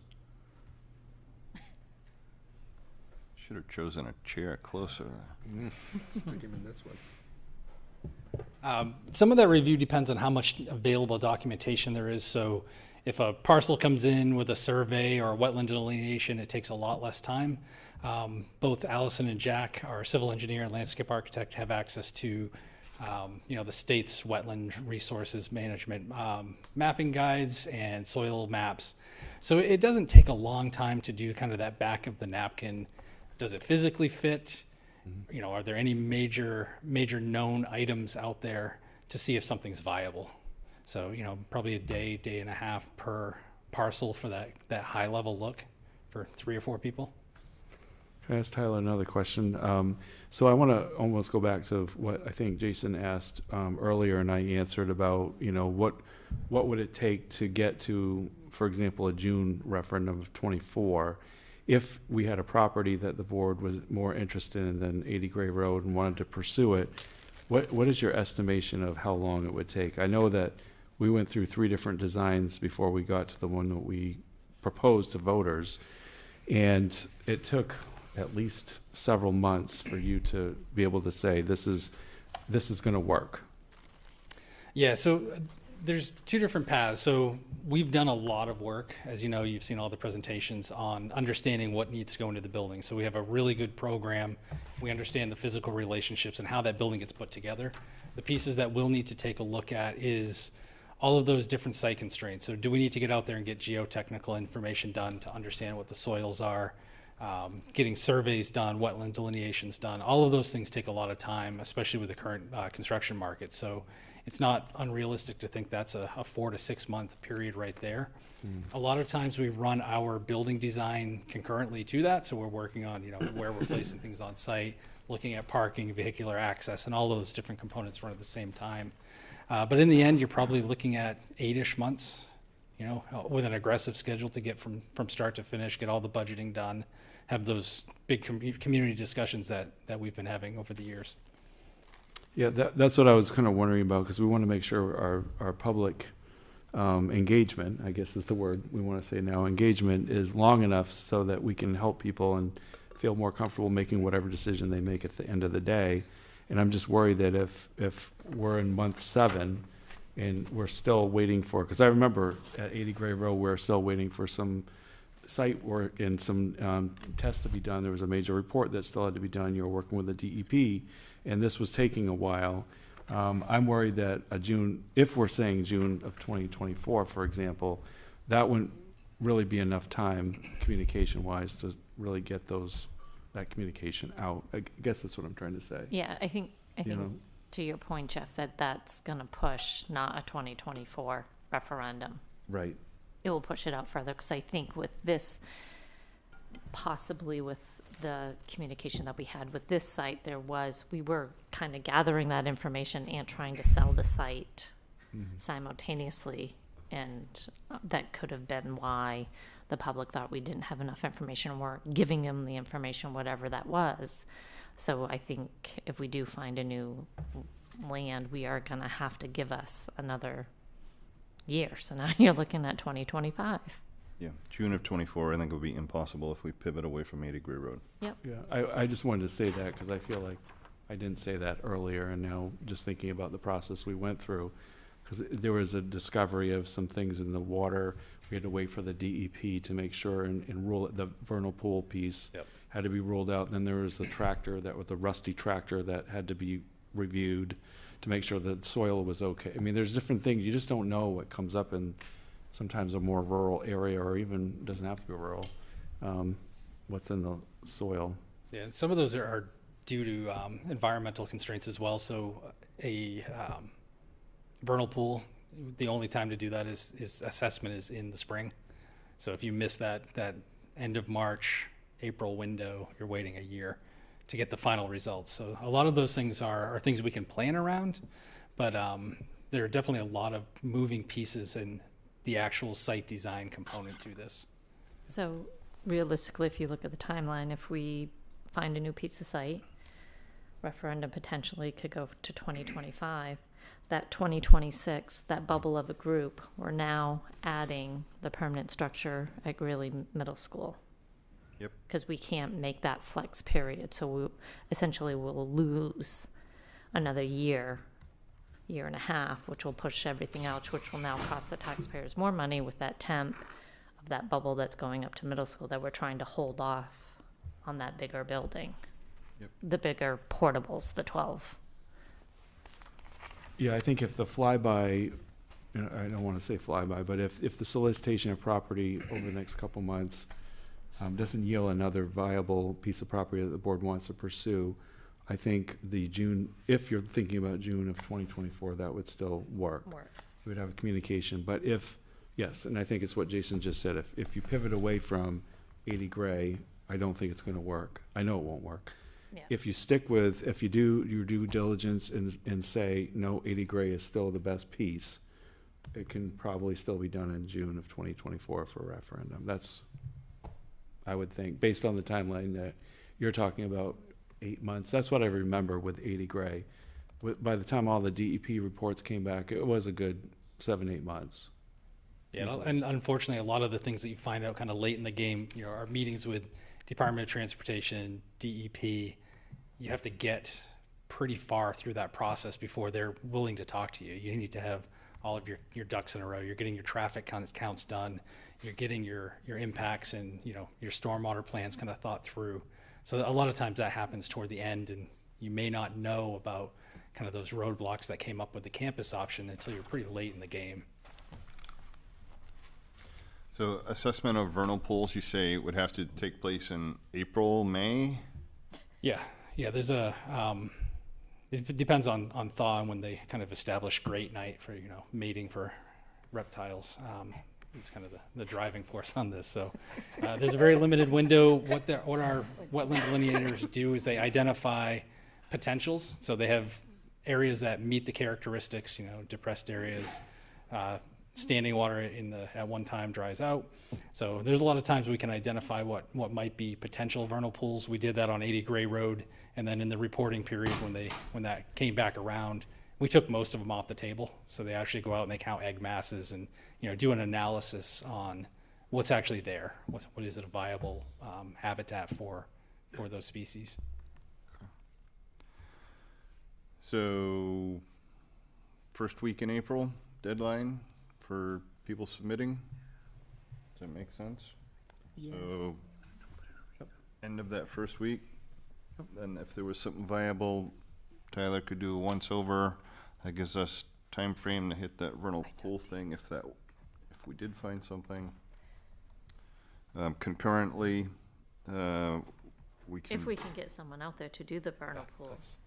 I mean, these people aren't sitting and waiting for us to, I mean, didn't you just say that people to get to do the vernal pool testing or not? We've been able to kind of make things happen. Okay. This isn't a service that we do in-house, so we have to call in favors, but Right, yeah. a lot of times they'll make every effort to get out there. Okay. But you'd only be doing stuff like that if it was a piece of property the board wanted to move forward with.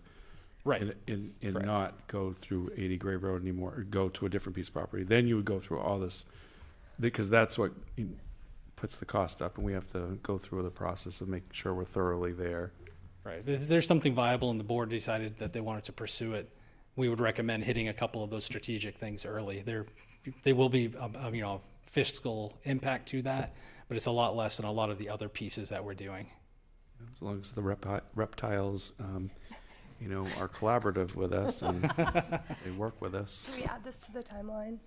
The reptiles have Well, mating. they have to participate. Add a frog to the graphic, perhaps. Yes. And, I know that people have said about communication and everything, and this is going to be on our website. And thanks to the board and Tyler actually contributed a lot. Melissa Porter in our office did a lot of this, the links. It's not finished, but we'd like to go ahead and post it if the board is ready for us to do it. Still have some things that we're waiting for, but there's a huge amount of information in this timeline document that has a lot of links to things that have happened historically throughout this process. So people have a question about something, they can go back and look at the enrollment report from 2009 that showed declining enrollment, then look at the 3 most recent ones showing all increased enrollment, including, of course, our current enrollment. But just, committee meetings from steering committee minutes, et cetera, going all the way back. I think there's a lot of information in one place.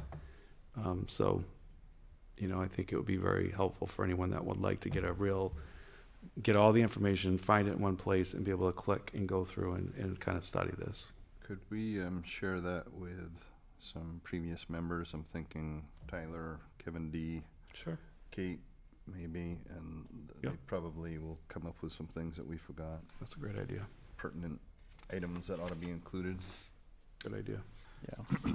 So, and yeah, we should post it as soon as possible, Yeah, because it's totally cool that it's not done. I think this is going to be a working document. yeah. People should be able to respond and be like, what does this mean? I think you got this wrong. And they're like, oh, goodness, yeah, let's Right. fix it.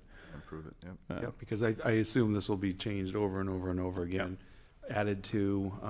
There's a lot of good information already, but I'm sure we can make it a lot better. Yeah, I think looking at it, places to click here, I mean, it answers some questions even that were brought up tonight. Right. About the one campus, and there's actually a really cool link that opens up way back to when they talked about that. Yep. Yeah. I think this will help. Yeah, maybe even further back than Kate. So Martha, who was here before, she was the chair before Kate. I don't know who the chair was. But going back a few chairs when this started, Right. it's probably would benefit just sending it to people, be like, hey, this jive with your memory. We'll send it to some not older board members, but board members who in the Previous past board who member. might be able to contribute some We are information. all young and spry on this current board. Right. Goes back to I'm 1820. gonna tell Tyler McGinley you called her old. So concurrent to the land search, you can work on the draft communication plan, as well as, what's the other piece? The advertisement. The survey questions and how we're gonna put that out. Yeah, I was gonna say, Jason, are there, not knowing exactly what the board wants in that survey and what asks, are the board members that you might want to have on this, working on this? Because I'm not exactly sure what area the board wants to go when finding information out. Yep. Reach out to me, board members, if you would like to be part of that. I'd be happy to take a first pass at it. Awesome. All right. Gold star Tom. So Tom, you're gonna draft something? Yeah, I'll draft something. That'd be great. Yeah, I'd be happy. Love it. You had that idea. Loving it. Tom wins best board. Okay. I like surveys. I think Tom he wins already nerdiest has it board done. member. Yeah, right. All right, Jared's in too. So Tom and Jared, you work together. Awesome. Great. And so the key takeaways we want from that are what? We want to know why a no vote. Right? So let's define the population first. So we need to be more than just our school parents. Yes. It needs to be our entire community, and we need to figure out a way to get that out to our entire community. Can it be done like a returnable postcard? Answer these questions and fill in the blank of your opinion? So it can be done entirely online. It could be done on paper. It could be done with some sort of mixed mode administration. I mean, these are all possibilities on the table. I mean, one idea that I had thrown out previously is that I mean, it all depends on our timeline, but could we actually just sit there at the polls in June and get actual voters who, to complete the survey? We may want to do something faster than that, in which case we probably would just want to work with town leadership to figure out the best way to get a survey out to people. I think we should do that. Yeah, I like that idea. But in terms of the survey content, I think we would want to know, I know this is stuff that we've answered in the past because we've been working on this for almost 4 years, what people want in a school in terms of, you know, location and, you know, certain aspects of the facility. And then if they voted, you know, to find out some information about their thought process, why they voted the way that they did back in November. Awesome. I think we just need to make sure we have actual residents responding. Yeah. I worry when it's online, like who's really responding to us. So. Yeah. We can capture IP address. It's not repeated submissions. Yeah, you can limit the number of responses from a single IP address. Which if you have like 2 voters in one house, that could be a problem. If you have a VPN also, like, you could ignore all that. Ixnay on the Acrahay.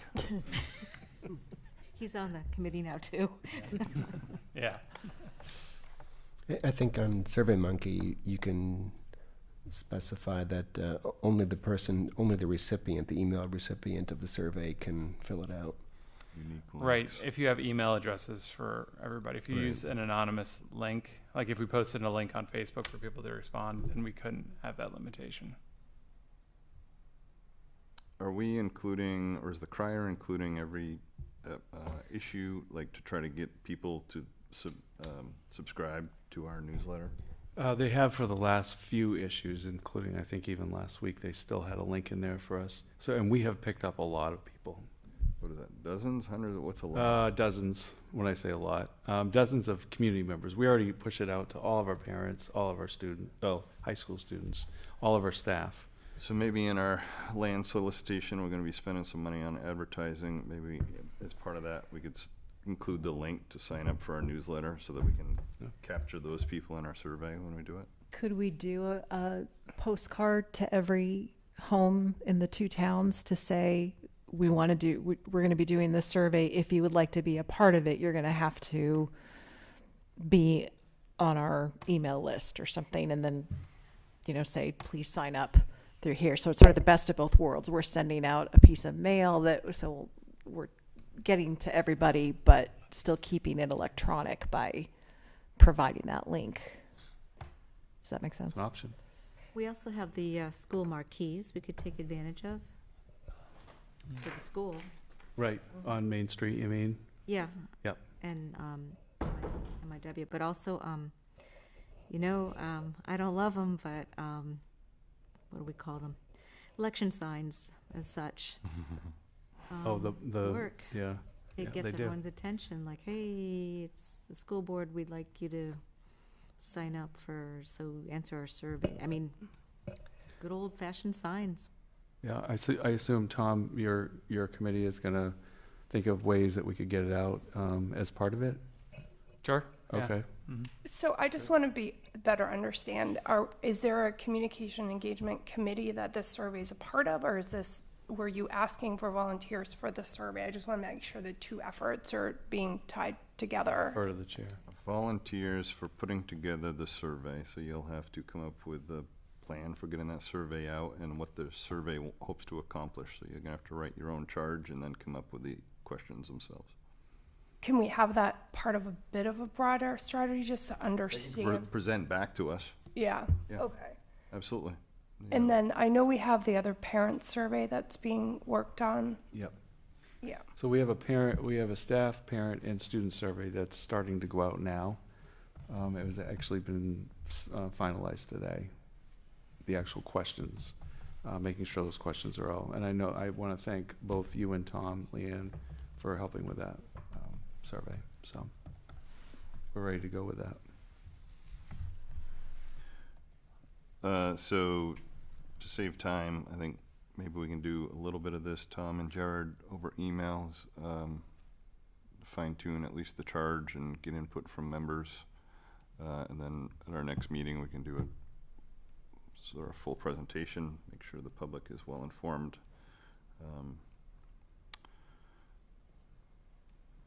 Yeah, and you're going to work on communication plan, draft. Well, the PR thing went so quickly, I thought I just might well throw the communication plan out too. We're not using PR. No, I meant the solicitation of property. I mean, survey. Yeah. We got that one out, sorry. So I like outreach.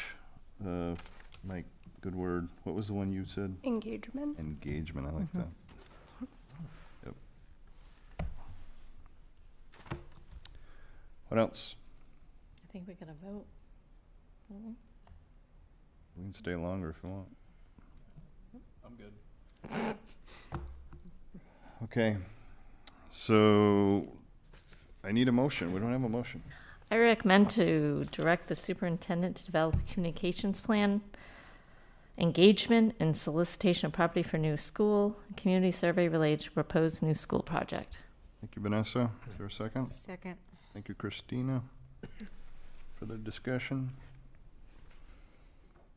All in favor? Unanimous. Motion carries. Thank you. So we move on to 11B. Is there a motion for that? I move that we enter executive session to discuss property acquisition pursuant to state statute MRSA 4056C. Thank you, Kim. Is there a Second. Christina, thank you. Discussion. All in favor? Unanimous. Motion carries. Thank you. So, thanks, guys. There's no votes you. afterwards, so shut off the mics and thanks. Thank you, Tyler, for being here. Much appreciated.